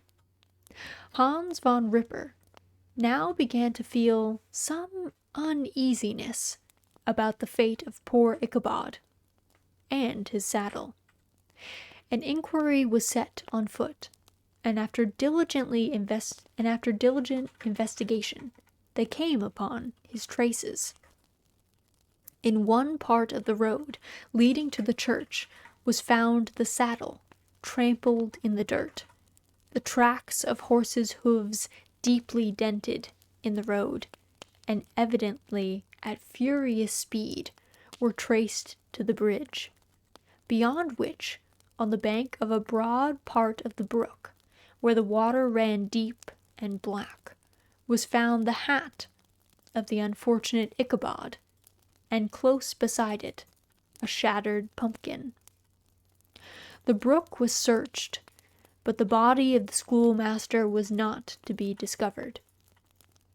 Hans von Ripper, as executor of his estate, examined the bundle which contained all his worldly possessions. They consisted of 2 shirts and a half, 2 stocks for the neck, a pair of 2 worsted stockings, an old pair of corduroy small clothes, a rusty razor, a book of psalm tunes full of dog ears, and a broken pitch pipe. As to the books and furniture of the schoolhouse, they belonged to the community, except Cotton Mather's History of Witchcraft, a New England almanac, and a book of dreams and fortune-telling, in which last was a sheet of foolscap, much scribbled and blotted in several fruitless attempts to make a copy of verses in honor of the heiress Van Tassel. These magic books and poetic scrawl were forthwith consigned to the flames by Hans von Ripper, who from that time forward determined to send his children no more to school, observing that he would never knew any good come of this same reading and writing. Whatever money the schoolmaster possessed, and he had received his quarter's pay but a day or 2 before, he must have had about his person at the time of his disappearance. The mysterious event caused much speculation at the church on the following Sunday. Knots of gazers and gossips were collected in the schoolyard, at the bridge, and at the spot where the hat and pumpkin had been found. The stories of Brewer, of Bones, and a whole budget of others were called to mind, and when they had diligently considered them all, and compared them with the symptoms of the present case, they shook their heads, and came to the conclusion that Ichabod had been carried off by the galloping Hessian. As he was a bachelor, and in nobody's debt, nobody troubled his head any more about him. The school was removed to a different quarter of the hollow, and another pedagogue reigned in his stead. It is true, an old farmer, who had been down to New York on a visit several years after, and from whom this account of the ghostly adventure was received, brought home the intelligence that Ichabod Crane was very alive, that he had left the neighborhood partly through fear of the goblin and Hans von Ripper, and partly in mortification at having been suddenly dismissed by the heiress, that he had changed his quarters to a distant part of the country, had kept school and studied law at the same time, had been admitted to the bar, turned politician, electioneered, written for the papers, and finally had made a justice of the 10-pound court. Brom Bones, too, who shortly after his rival's disappearance conducted the blooming Katrina in triumph to the altar, was observed to look exceedingly knowing whenever the story of Ichabod was related, and always burst into a hearty laugh at the mention of the pumpkin. which led some to suspect that he knew more about the matter than he chose to tell. The old country wives, however, who are the best judges of these matters, maintain to this day that Ichabod was spirited away by supernatural means, and it is a favorite story often told about the neighborhood round the winter evening fire. The bridge became more than ever an object of superstitious awe. That may be the reason why the road has been altered of late years, so as to approach the church by the border of the mill pond. The schoolhouse being deserted, soon fell to decay, and was reported to be haunted by the ghost of the unfortunate pedagogue, and the ploughboy, loitering homeward of a still summer evening, has often fancied his voice, at a distance, chanting a melancholy psalm tune among the tranquil solitudes of Sleepy Hollow. Postscript, found in the handwriting of Mr. Knickerbocker. The preceding tale is given almost in the precise words in which I heard it related at a corporation meeting at the ancient city of Manhattoes, at which were present many of its sagest and most illustrious burghers. The narrator was a pleasant, shabby gentlemanly old fellow, in salt and pepper clothes, with a sadly humorous face, and one whom I strongly suspected of being poor, he made such efforts to be entertaining. When his story was concluded, there was much laughter and approbation, particularly from 2 or 3 deputy aldermen who had been asleep the greater part of the time. There was, however, one tall, dry-looking old gentleman with beetling eyebrows, who maintained a grave and rather severe face throughout, now and then folding his arms, inclining his head, and looking down upon the floor as if turning a doubt over in his mind. He was one of your wary men, who never laugh but upon good grounds, when they have reason and law on their side. When the mirth of the rest of the company had subsided, and silence was restored, he leaned one arm on the elbow of his chair, and sticking the other akimbo, demanded, with a slight but exceedingly sage motion of the head and contraction of the brow, what was the moral of the story, and what it went to prove. The storyteller, who was just putting a glass of wine to his lips as a refreshment after his toils, paused for a moment, looked at his inquirer with an air of infinite deference, and lowering the glass slowly to the table, observed that the story was intended most logically to prove that there is no situation in life but has its advantages and pleasures, provided we will but take a joke as we find it. That therefore he that runs races with goblin troopers is likely to have rough riding of it. Ergo, for a country schoolmaster to be refused the hand of a Dutch heiress is a certain step to high preferment in the state. The cautious old gentleman knit his brows tenfold closer after this explanation, being sorely puzzled by the ratiocination of the syllogism, while, methought, the one in pepper and salt eyed him with something of a triumphant leer. At length he observed that all this was very well, but still he had thought the story a little on the extravagant. There were 1 or 2 points on which he had his doubts. "Faith, sir," replied the storyteller, "as to that matter, I don't believe one half of it myself." D.K. The end. And that was The Legend of Sleepy Hollow. I hope you all enjoyed it. It is something, it's got a bit of that Halloween ambiance, but is not an inherently scary story, unless you believe that Ichabod died, I guess, in which case maybe quite a bit spookier. Raz, you are a great reader slash storyteller. Thank you. Thank you. I'm glad you enjoyed it. Let's see. It's just about 8 p.m. So I didn't have any other tales prepared. Though I do know there are some other ghost stories on places like Project Gutenberg, like places where copyright-free stories live. Let me see what I can find that is not, I don't know, too scary, too spooky. Let's see. There is a series of Japanese ghost stories called Kwaidan, which was amassed by Lafcadio Hearn, who I have opinions about, but I have read Kwaidan before, so maybe we could go through that.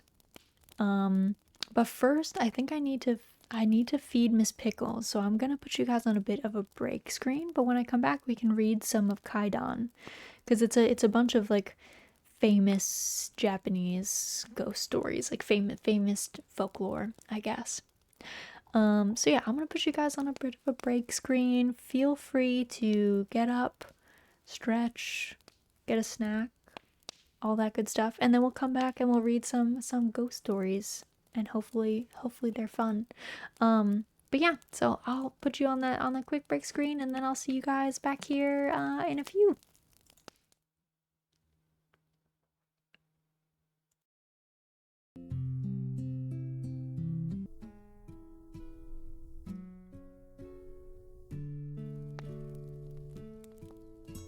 Okay, I'm back.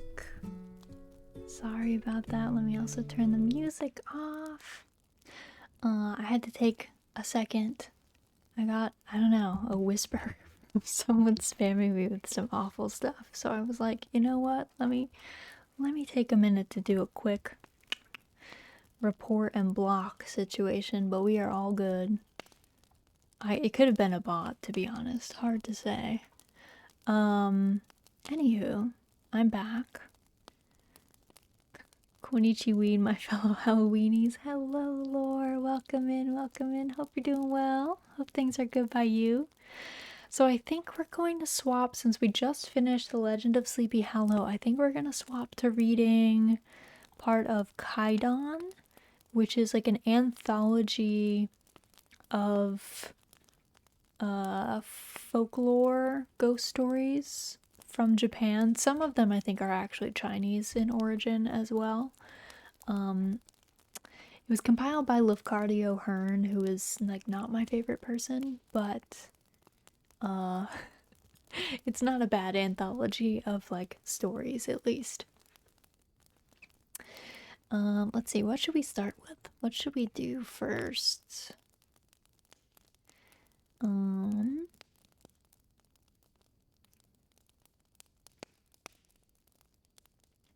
Okay, let's do this one. This one is called Oshidori.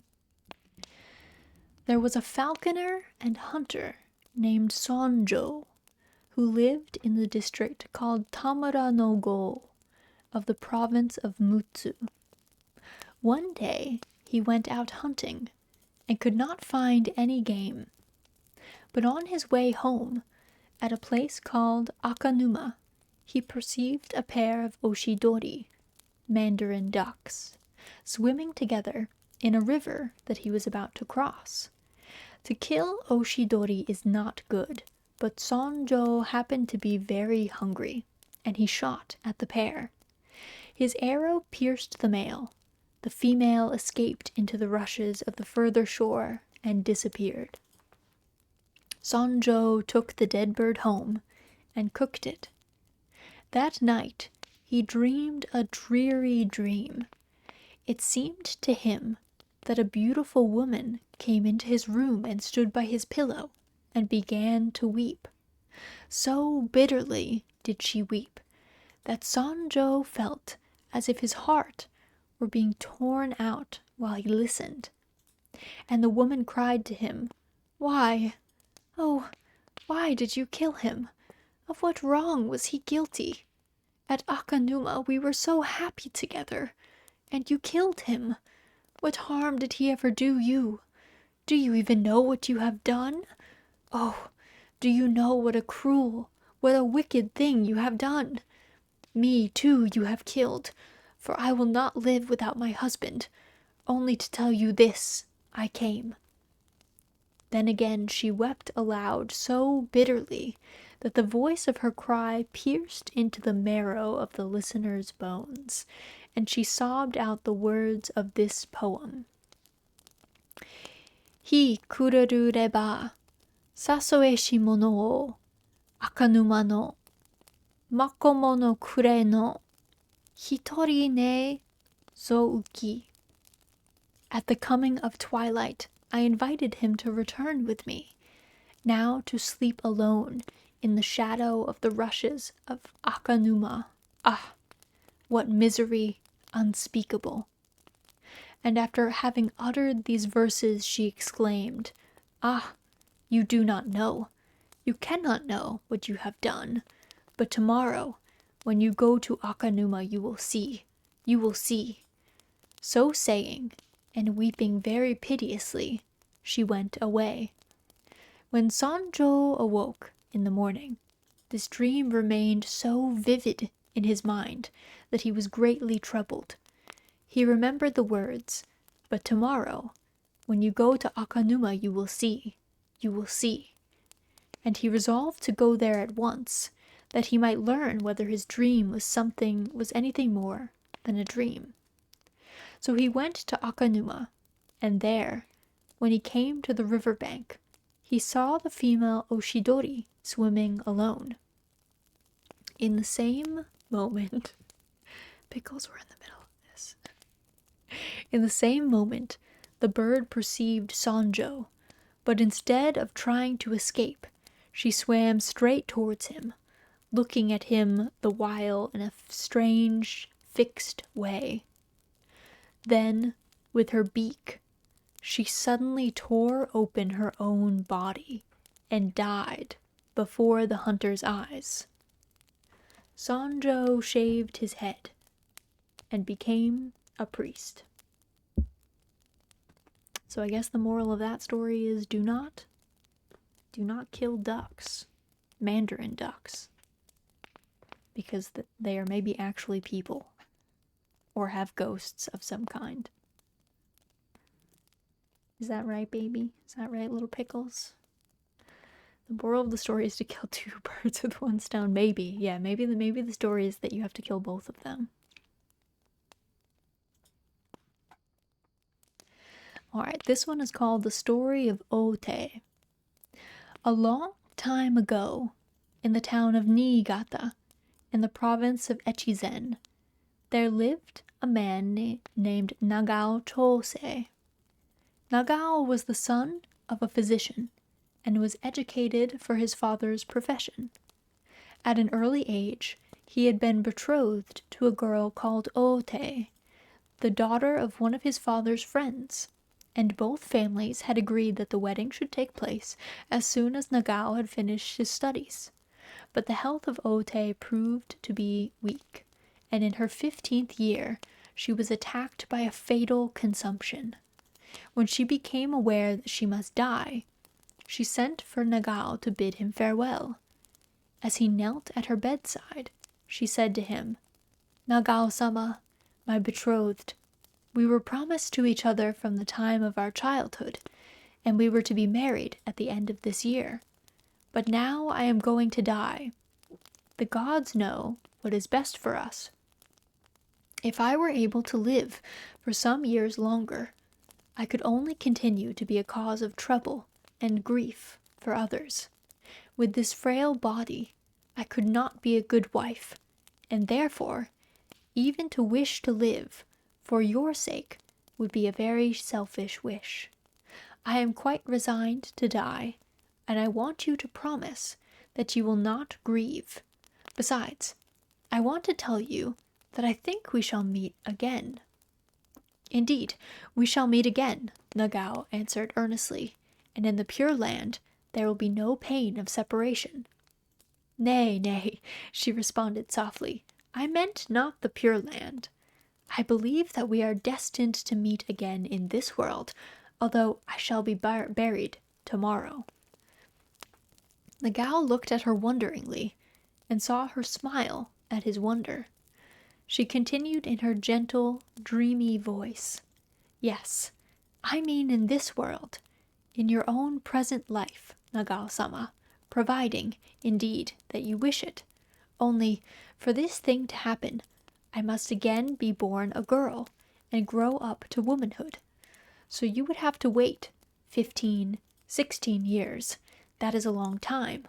But my promised husband, you are now only 19 years old. Eager to soothe her dying moments, he answered tenderly, to wait for you, my betrothed, were no less a joy than a duty. We are pledged to each other for the time of 7 existences. But you doubt? She questioned, watching his face. My dear one, he answered, I doubt whether I should be able to know you in another body, under another name, unless you can tell me of a sign or token. That I cannot do, she said. Only the gods and the Buddhas know how and where we shall meet, but I am sure, very, very sure, that if you be not unwilling to receive me, I shall be able to come back to you. Remember these words of mine. She ceased to speak, and her eyes closed. She was dead. Nagao had been sincerely attached to Otei, and his grief was deep. He had a mortuary tablet made inscribed with her zoku-myo, and he placed the tablet in his butsudan, and every day set offerings before it. He thought a great deal about the strange things that Otei had said to him just before her death, and in the hope of pleasing her spirit, he wrote a solemn promise to wed her if she could ever return to him in another body. This written promise he sealed with his seal and placed in the butsudan beside the mortuary tablet of Otei. Nevertheless, as Nagao was an only son, it was necessary that he should marry. He soon found himself obliged to yield to the wishes of his family, and to accept a wife of his father's choosing. After his marriage he continued to set offerings before the tablet of Otei, and he never failed to remember her with affection, but by degrees her image became dim in his memory, like a dream that is hard to recall, and the years went by. During those years many misfortunes came upon him. He lost his parents by death, then his wife, and his only child, so that he found himself alone in the world.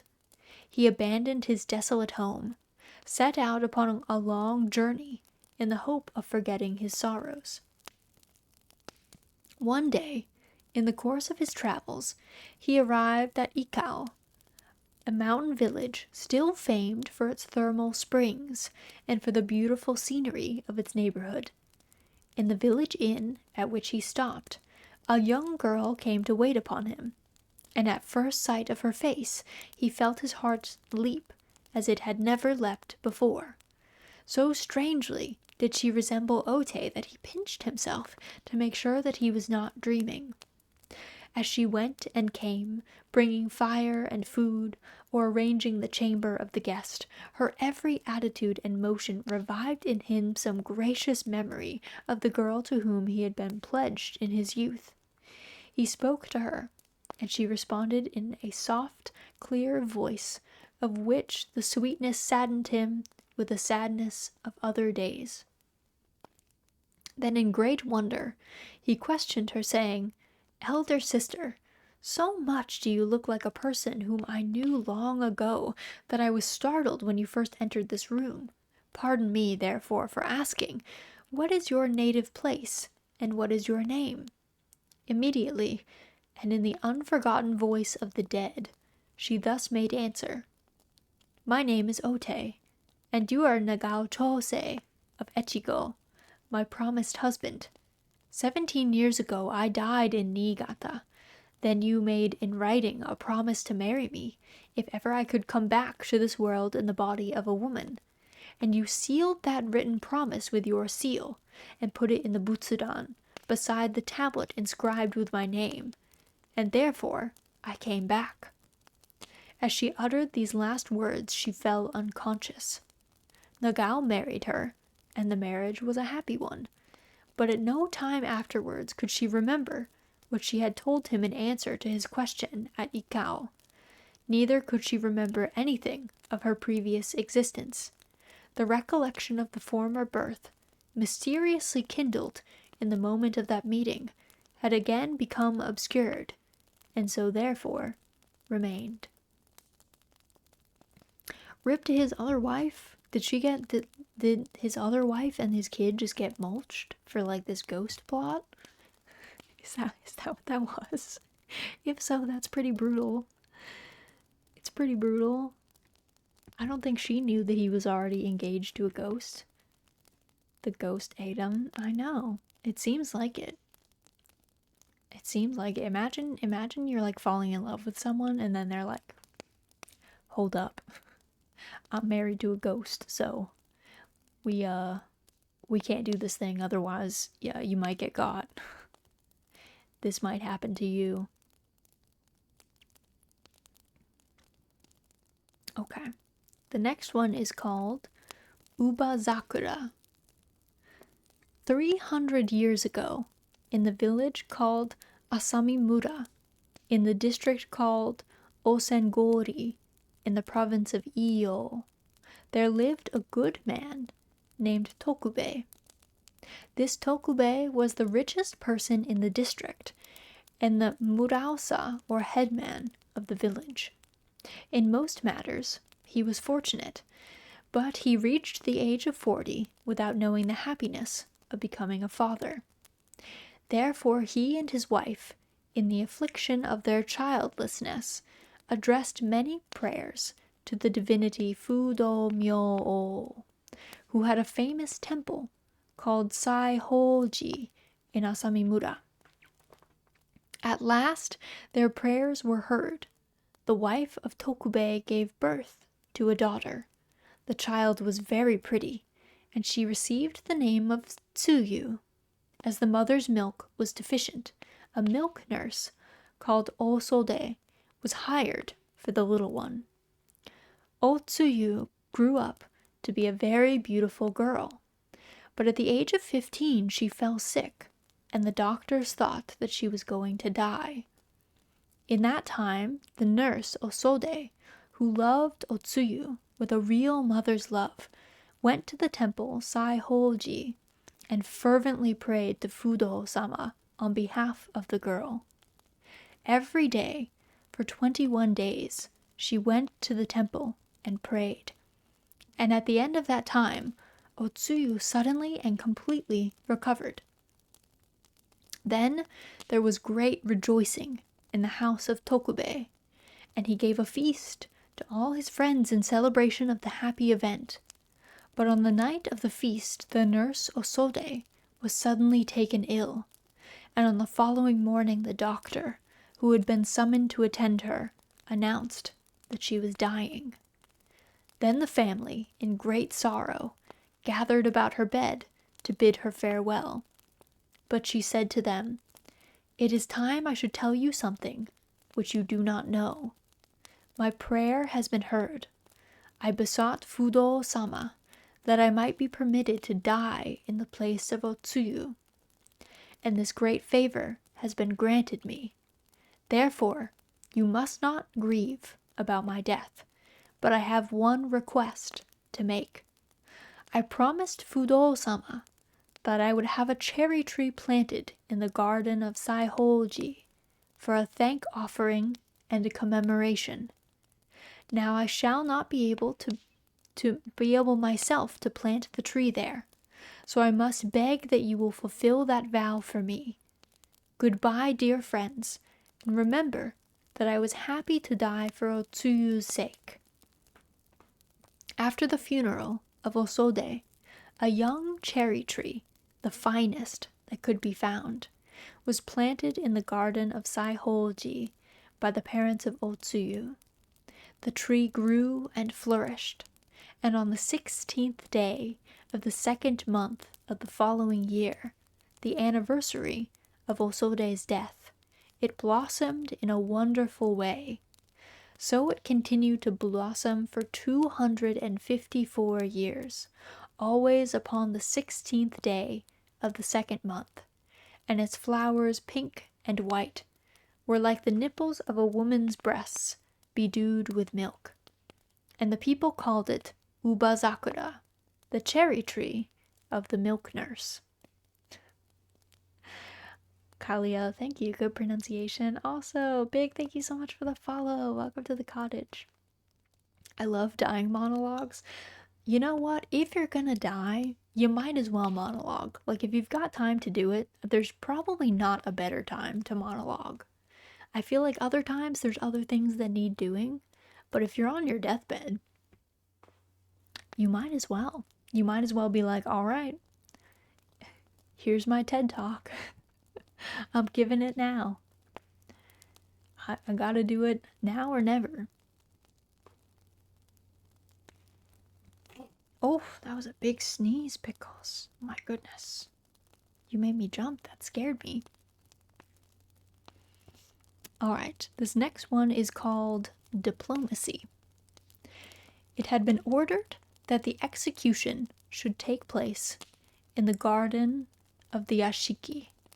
So the man was taken there and made to kneel down in a wide sanded space crossed by a line of tobiishi, or stepping stones, such as you may still see in Japanese landscape gardens. His arms were bound behind him. Retainers brought water in buckets and rice bags filled with pebbles, and they packed the rice bags round the kneeling man, so wedging him in that he could not move. The master came and observed the arrangements. He found them satisfactory, and made no remarks. Suddenly the condemned man cried out to him, "Honored sir, the fault for which I have been doomed I did not wittingly commit. It was only my very great stupidity which caused the fault. Having been born stupid, by reason of my karma, I could not always help making mistakes. But to kill a man for being stupid is wrong, and that wrong will be repaid. So surely as you kill me, so surely shall I be avenged. Out of the resentment that you provoke will come the vengeance, and evil will be rendered for evil. If any person be killed while feeling strong resentment, the ghost of that person will be able to take vengeance upon the killer. This the samurai knew. He replied very gently, almost caressingly, "We shall allow you to frighten us as much as you please, after you are dead, but it is difficult to believe that you mean what you say. Will you try to give us some sign of your great resentment after your head has been cut off?" "Assuredly I will," answered the man.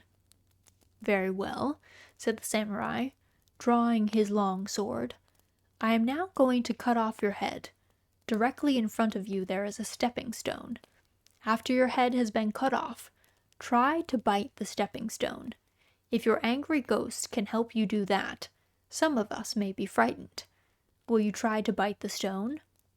"I will bite it," cried the man, in great anger. "I will bite. I will bite." There was a flash, a swish, a crunching thud. The bound body bowed over the rice sacks. 2 long blood jets pumping from the shorn neck, and the head rolled upon the sand. Heavily toward the stepping stone it rolled. Then, suddenly, bounding, it caught the upper edge of the stone between its teeth, clung desperately for a moment, and dropped inert. None spoke, but the retainers stared in horror at their master. He seemed to be quite unconcerned. He merely held out his sword to the nearest attendant, who with a wooden dipper poured water over the blade from haft to point, and then carefully wiped the steel several times with sheets of soft paper. and thus ended the ceremonial part of the incident. For months afterwards, the retainers and domestics lived in ceaseless fear of ghostly visitation. None of them doubted that the promised vengeance would come, and their constant terror caused them to hear and to see much that did not exist. They became afraid of the sound of the wind in the bamboo, afraid even of the stirring of shadows in the garden. At last, after taking counsel together, they decided to petition the master to have a seigaki service performed on behalf of the vengeful spirit. Quite unnecessary, the samurai said, when his chief retainer had uttered the general wish.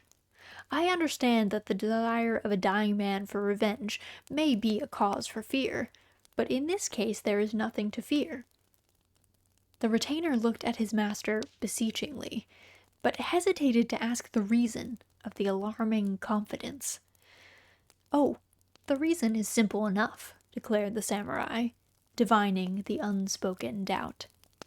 Only the very last intention of the fellow could have been dangerous, and when I challenged him to give me the sign, I diverted his mind from the desire of revenge.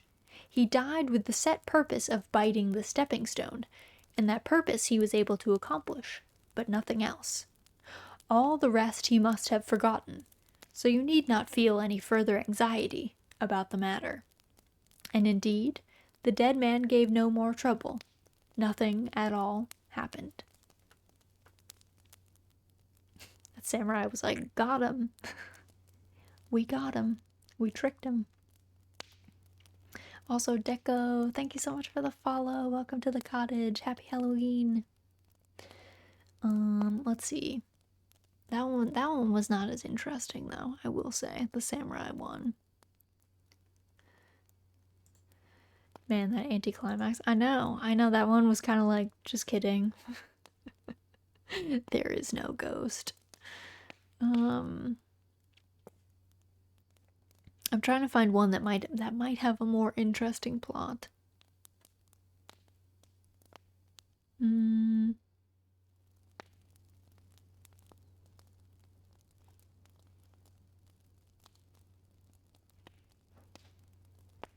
Okay.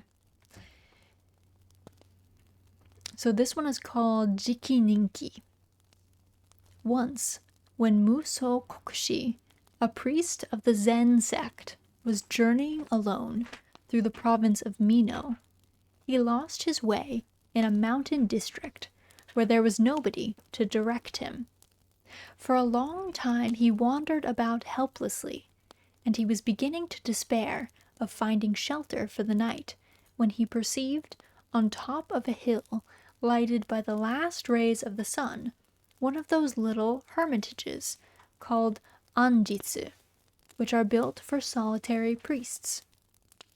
It seemed to be in ruinous condition, but he hastened to it eagerly, and found that it was inhabited by an aged priest, from whom he begged the favor of a night's lodging. This the old man harshly refused, but he directed Muso to a certain hamlet in the valley adjoining where lodging and food could be obtained. Muso found his way to the hamlet, which consisted of less than a dozen farm cottages, and he was kindly received at the dwelling of the headman. 40 or 50 persons were assembled in the principal apartment at the moment of Muso's arrival, but he was shown into a small separate room, where he was promptly supplied with food and bedding. Being very tired, he lay down to rest at an early hour. I lost my way. An early hour, but a little before midnight, he was roused from sleep by a sound of loud weeping in the next apartment. Presently, the sliding screens were gently pushed apart, and a young man carrying a lighted lantern entered the room, respectfully saluted him, and said, "Reverend sir, it is my painful duty to tell you that I am now the responsible head of this house. Yesterday I was only the eldest son, but when you came here, tired as you were, we did not wish that you should feel embarrassed in any way. Therefore we did not tell you that father had died only a few hours before. The people whom you saw in the next room are the inhabitants of this village. They all assembled here to pay their last respects to the dead, and now they are going to another village, about 3 miles off, for by our custom, no one of us may remain in this village during the night after a death has taken place. We make the proper offerings and prayers, then we go away, leaving the corpse alone. Strange things always happen in the house where a corpse has thus been left, so we think that it will be better for you to come away with us. We can find you good lodging in the other village, but perhaps, as you are a priest, you have no fear of demons or evil spirits, and, if you are not afraid of being left alone with the body, you will be very welcome to the use of this poor house. However, I must tell you that nobody, except a priest, would dare remain here tonight.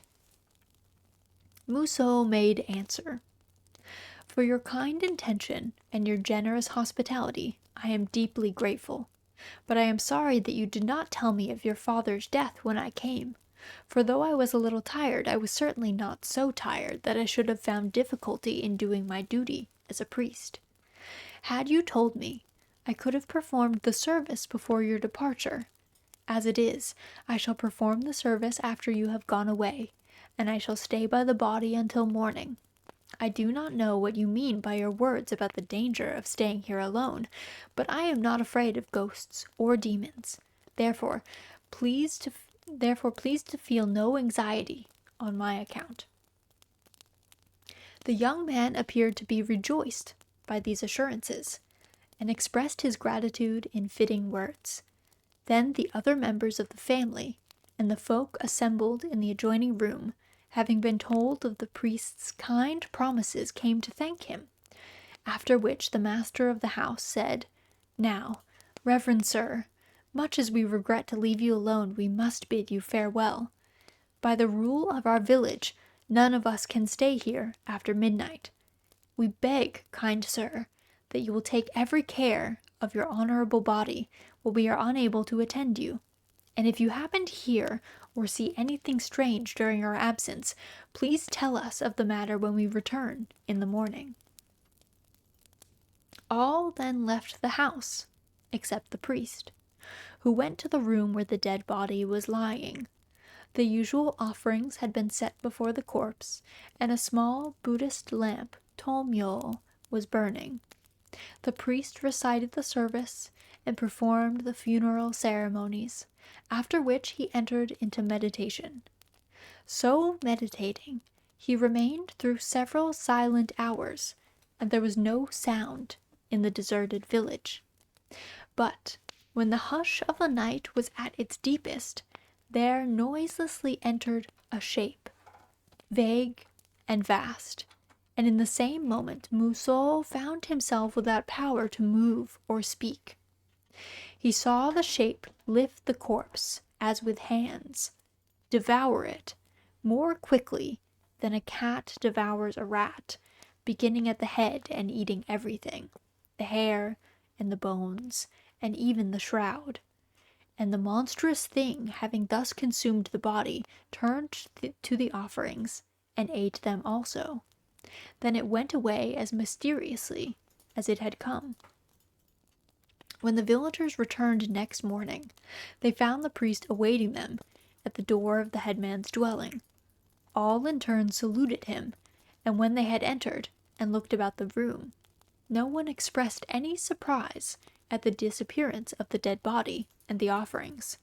But the master of the house said to Muso, Reverend sir, you have probably seen unpleasant things during the night. All of us were anxious about you, but now we are very happy to find you alive and unharmed. Gladly, we would have stayed with you if it had been possible, but the law of our village, as I told you last evening, obliges us to quit our houses after a death has taken place and to leave the corpse alone. Whenever this law has been broken heretofore, some great misfortune has followed. Whenever it is obeyed, we find that the corpse and the offerings disappear during our absence. Perhaps you have seen the cause." Then Muso told of the dim and awful shape that had entered the death chamber to devour the body and the offerings. No person seemed to be surprised by his narration, and the master of the house observed, "What you have told us, reverend sir, agrees with what has been said about this matter from ancient time." Muso then inquired, "Does not the priest on the hill sometimes perform the funeral service for your dead?" "What priest?" the young man asked. "The priest who yesterday evening directed me to this village," answered Muso. "I called at his anjitsu on the hill yonder. He refused me lodging, but told me the way here." The listeners looked at each other as in astonishment, and after a moment of silence the master of the house said, "Reverend sir, there is no priest, and there is no anjitsu on the hill. For the time of many generations, there has not been any resident priest in this neighborhood." Muso said nothing more on the subject, for it was evident that his kind hosts supposed him to have been deluded by some goblin. But after having bid them farewell, and obtained all necessary information as to his road, he determined to look again for the hermitage on the hill, and so to ascertain whether he had really been deceived. He found the anjitsu without any difficulty, and this time its aged occupant invited him to enter. When he had done so, the hermit humbly bowed down before him, exclaiming, "Ah, I am ashamed. I am very much ashamed. I am exceedingly ashamed." "You need not be ashamed for having refused me shelter," said Muso. "You directed me to the village yonder, where I was kindly treated, and I thank you for that favor." "I can give no man shelter," the recluse made answer, "and it is not for the refusal that I am ashamed. I am ashamed only that you should have seen me in my real shape, for it was I who devoured the corpse and the offerings last night before your eyes. Know, reverend sir, that I am a jikininki, an eater of human flesh. Have pity upon me, and suffer to confess the secret fault by which I became reduced to this condition. A long, long time ago, I was a priest in this desolate region. There was no other priest for many leagues around. So in that time the bodies of the mountain folk who died used to be brought here, sometimes from great distances, in order that I might repeat over them the holy service. But I repeated the service and performed the rites only as a matter of business. I only thought of the food and the clothes that my sacred profession enabled me to gain. And because of this selfish impiety, I was reborn, immediately after my death, in the state of a jikininki. Since then, I have been obliged to feed upon the corpses of the people who die in this district. Every one of them I must devour in the way that you saw last night. Now, reverend sir, let me beseech you to perform a seigaki service for me. Help me by your prayers, I entreat you, so that I may soon be able to escape from this horrible state of existence." No sooner had the hermit uttered this petition that he disappeared, and the hermitage also disappeared at the same instant. And Muso Kokushi found himself kneeling alone in the high grass beside an ancient and moss-grown tomb of the form called Godin Ishi, which seemed to be the tomb of a priest. A spooky one. I guess don't be a priest sanctimoniously is the lesson there. Let's see.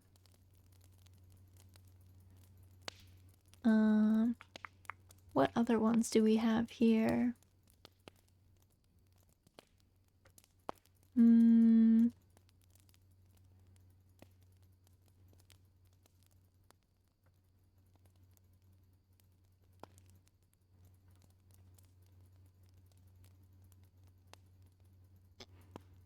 Okay, This one is called A Dead Secret. A long time ago, in the province of Tamba, there lived a rich merchant named Inamuraya Gensuke. He had a daughter called Osono. As she was very clever and pretty, he thought it would be a pity to let her grow up with only such teaching as the country teachers could give her. So he sent her, in care of some trusty attendants, to Kyoto, that she might be trained in the polite accomplishments taught to the ladies of the capital. After she had thus been educated, she was married to a friend of her father's family, a merchant named Nagaraya, and she lived happily with him for nearly 4 years. They had one child, a boy, but Osono fell ill and died in the 4th year after her marriage. On the night after the funeral of Osono, her little son said that his mamma had come back and was in the room upstairs. She had smiled at him, but would not talk to him, so he became afraid and ran away. Then some of the family went upstairs to the room which had been Osono's, and they were startled to see, by the light of the small lamp which had been kindled before a shrine in that room, the figure of the dead mother. She appeared as if standing in front of a tansu, or chest of drawers, that still contained her ornaments and her wearing apparel.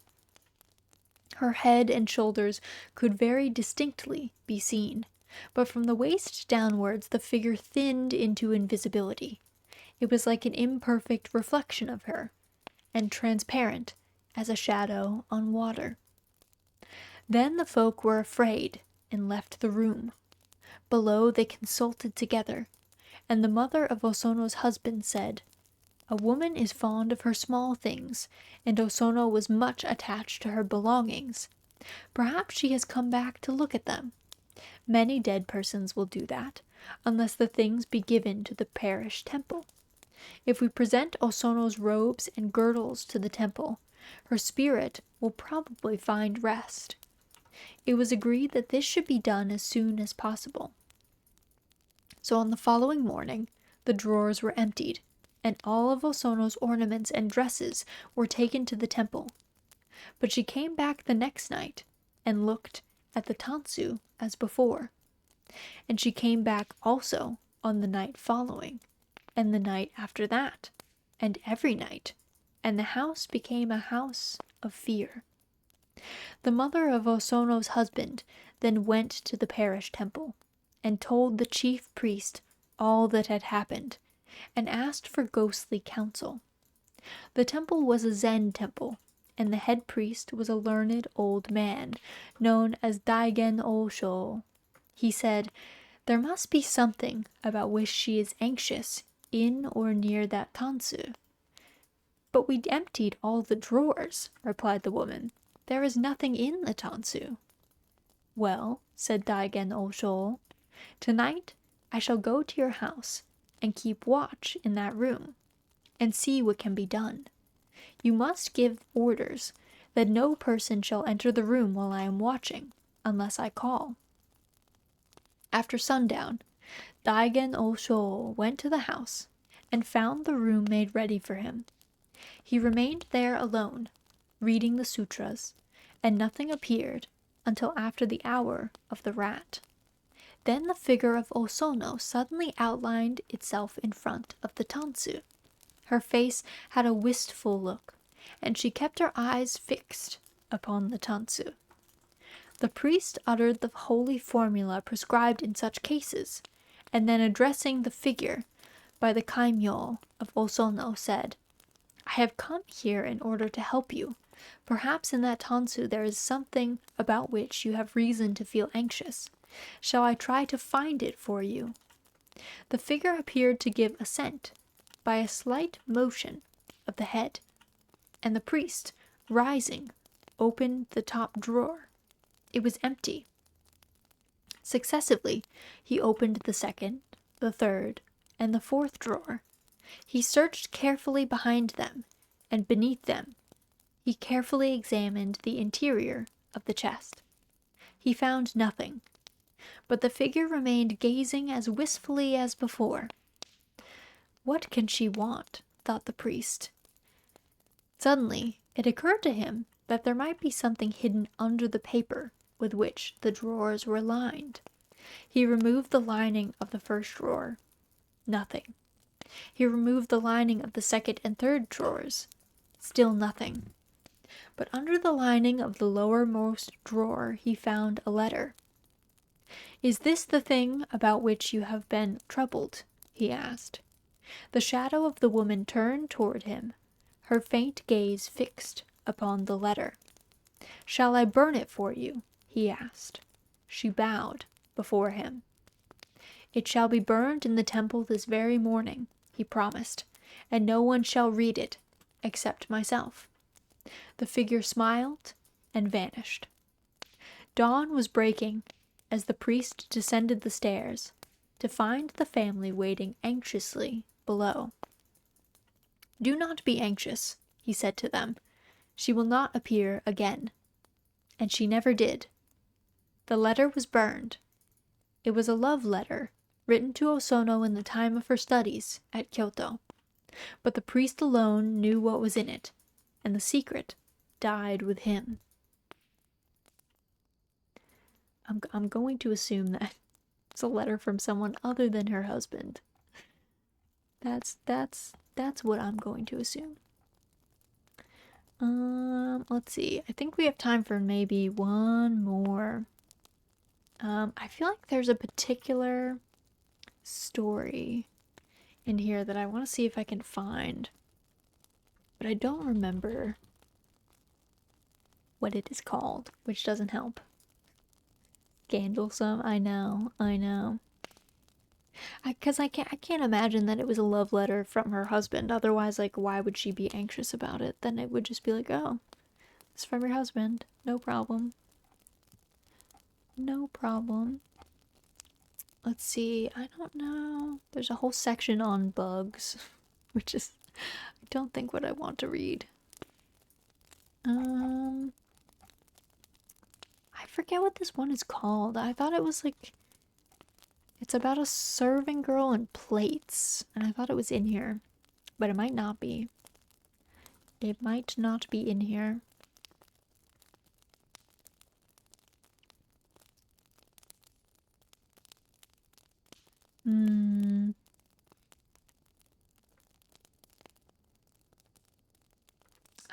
I don't think I see it though.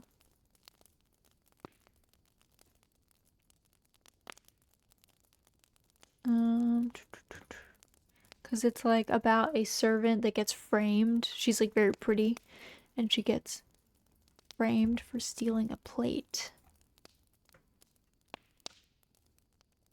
And then, of course, it all turns on the awful people that framed her, as often happens in ghost stories.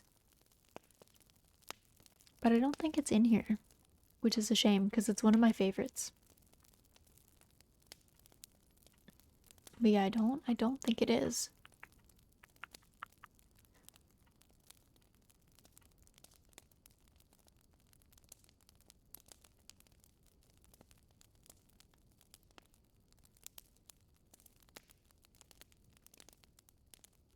Okay.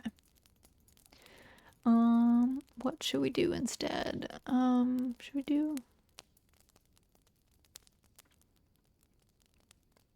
Let's do Himawari. Let's do that one. On the wooded hill behind the house, Robert and I are looking for fairy rings. Robert is 8 years old, comely, and very wise. I am a little more than 7, and I reverence Robert. It is a glowing, glorious August day, and the warm air is filled with the sharp, sweet scent of resin. We do not find any fairy rings, but we find a great many pine cones in the high grass. I tell Robert the old Welsh story of the man who went to sleep unawares inside a fairy ring, and so disappeared for 7 years, and would never eat or speak after his friends had delivered him from the enchantment. They eat nothing but the points of needles, you know, says Robert. Who? I ask. Goblins, Robert answers. This revelation leaves me dumb with astonishment and awe, but Robert suddenly cries out, There is Harper. He is coming to the house. And down the hill we run to hear the harper. But what a harper! Not like the hoary minstrels of the picture books, a swarthy, sturdy, unkempt vagabond with black, bold eyes under scowling black brows, more like a bricklayer than a bard, and his garments are corduroy. I wonder if he's going to sing in Welsh, murmurs Robert. I feel too disappointed to make any remarks. The harper poses his harp, a huge instrument, upon our doorstep, sets all the strong ringing with a sweep of his grimy fingers, clears his throat with a sort of angry growl, and begins. Believe me, if all those endearing young charms, which I gaze on so fondly today, the accent, the attitude, the voice, all fills me with repulsion unutterable, shock me with a new sensation of formidable vulgarity. I want to cry out loud, You have no right to sing that song, for I have heard it sung by the lips of the dearest and fairest being in my little world, and that this rude, coarse man should dare to sing it vexes me like a mockery, angers me like an insolence, but only for a moment. With the utterance of the syllables today, that deep, grim voice suddenly breaks into a quivering tenderness indescribable. Then, marvelously changing, it mellows into tones sonorous and rich as the bass of a great organ, while a sensation unlike anything ever felt before takes me by the throat. What witchcraft has he learned? What secret has he found, this scowling man of the road? Oh, is there anybody else in the whole world who can sing like that?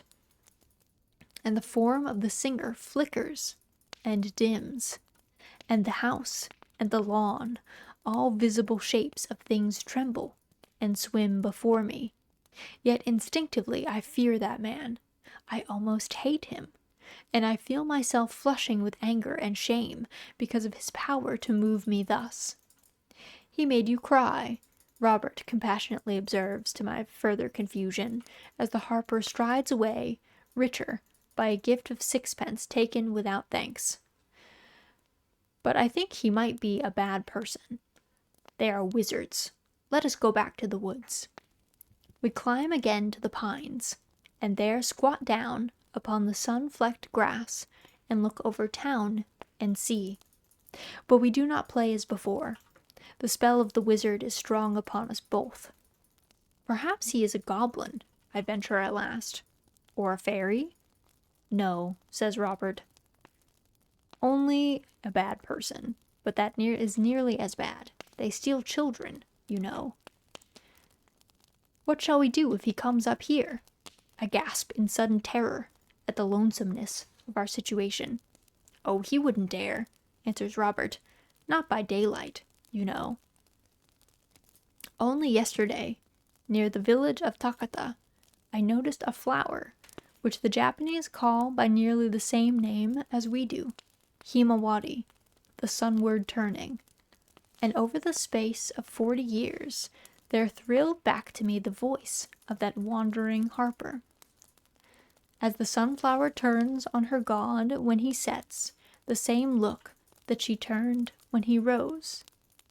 Again I saw the sun-flecked shadows on that far Welsh hill, and Robert for a moment again stood beside me, with his girl's face and his curls of gold. We were looking for fairy rings, but all that existed of the real Robert must long ago have suffered a sea change into something rich and strange. Greater love hath no man than this, that a man lay down his life for his friend. That was kind of a weird one. Different from the others, I guess, because Lafcadio O'Hearn actually wrote it instead of transcribing it. Also, patron, welcome in. Thank you for the biddies. Alright, it's just about 9 o'clock. So I think this is probably where we will end for tonight. But thank you all for joining me today. I hope you had a nice time. And Justy, thank you so much for the follow. Welcome to the cottage. I hope you guys enjoyed The Legend of Sleepy Hollow and then some of the creepier, for sure, folklore tales from Kwaidan. Let me see if I can grab our schedule for this week. So, we're going to be back to doing kind of our normal thing after, I don't know, last week was kind of a wash. I didn't get to stream at all. But we will be back playing our normal stuff. Thank you for the stories. Thanks for stopping in. Thanks for hanging out with me. Thanks for having a cozy Halloween with me. Cozy. Thanks for stopping in. I appreciate y'all. I want the spooks to last forever. Well, they can't. Unfortunately, this is Halloween. This is the time. I guess technically if you celebrate Samhain, you have until sundown tomorrow to celebrate all your scary ghostly stuff. So this is gonna be our stream for this our stream schedule for this week. So we're gonna be back playing Story of Seasons: A Wonderful Life on Thursday and Sunday. We are gonna be finishing year 5 and then getting into the very final year, which is like exciting but also sad at the same time because we're actually really close to, well, fairly close to finishing the game. I think we'll finish it maybe midway through November. And then on Saturday morning, we'll be back playing Fae Farm, hanging out, you know, progressing in the volcano dungeon, I think. Trying to keep things cozy, though. But yeah, thank you guys for joining me today. I don't think I'm gonna raid just because we don't normally do ASMR, and if some people have gone to sleep, I don't want us to, like, dive in to any of my usual raid targets, so I might just put you guys on a bit of a stream ending screen. But thank you guys for joining me today. I hope you guys have an excellent Halloween. Hopefully you get to eat some tasty treats. Maybe you got to meet some trick-or-treaters and all that good stuff. But I hope you guys have an excellent rest of your morning, afternoon, or evening, and hopefully I get to see you guys again very, very soon.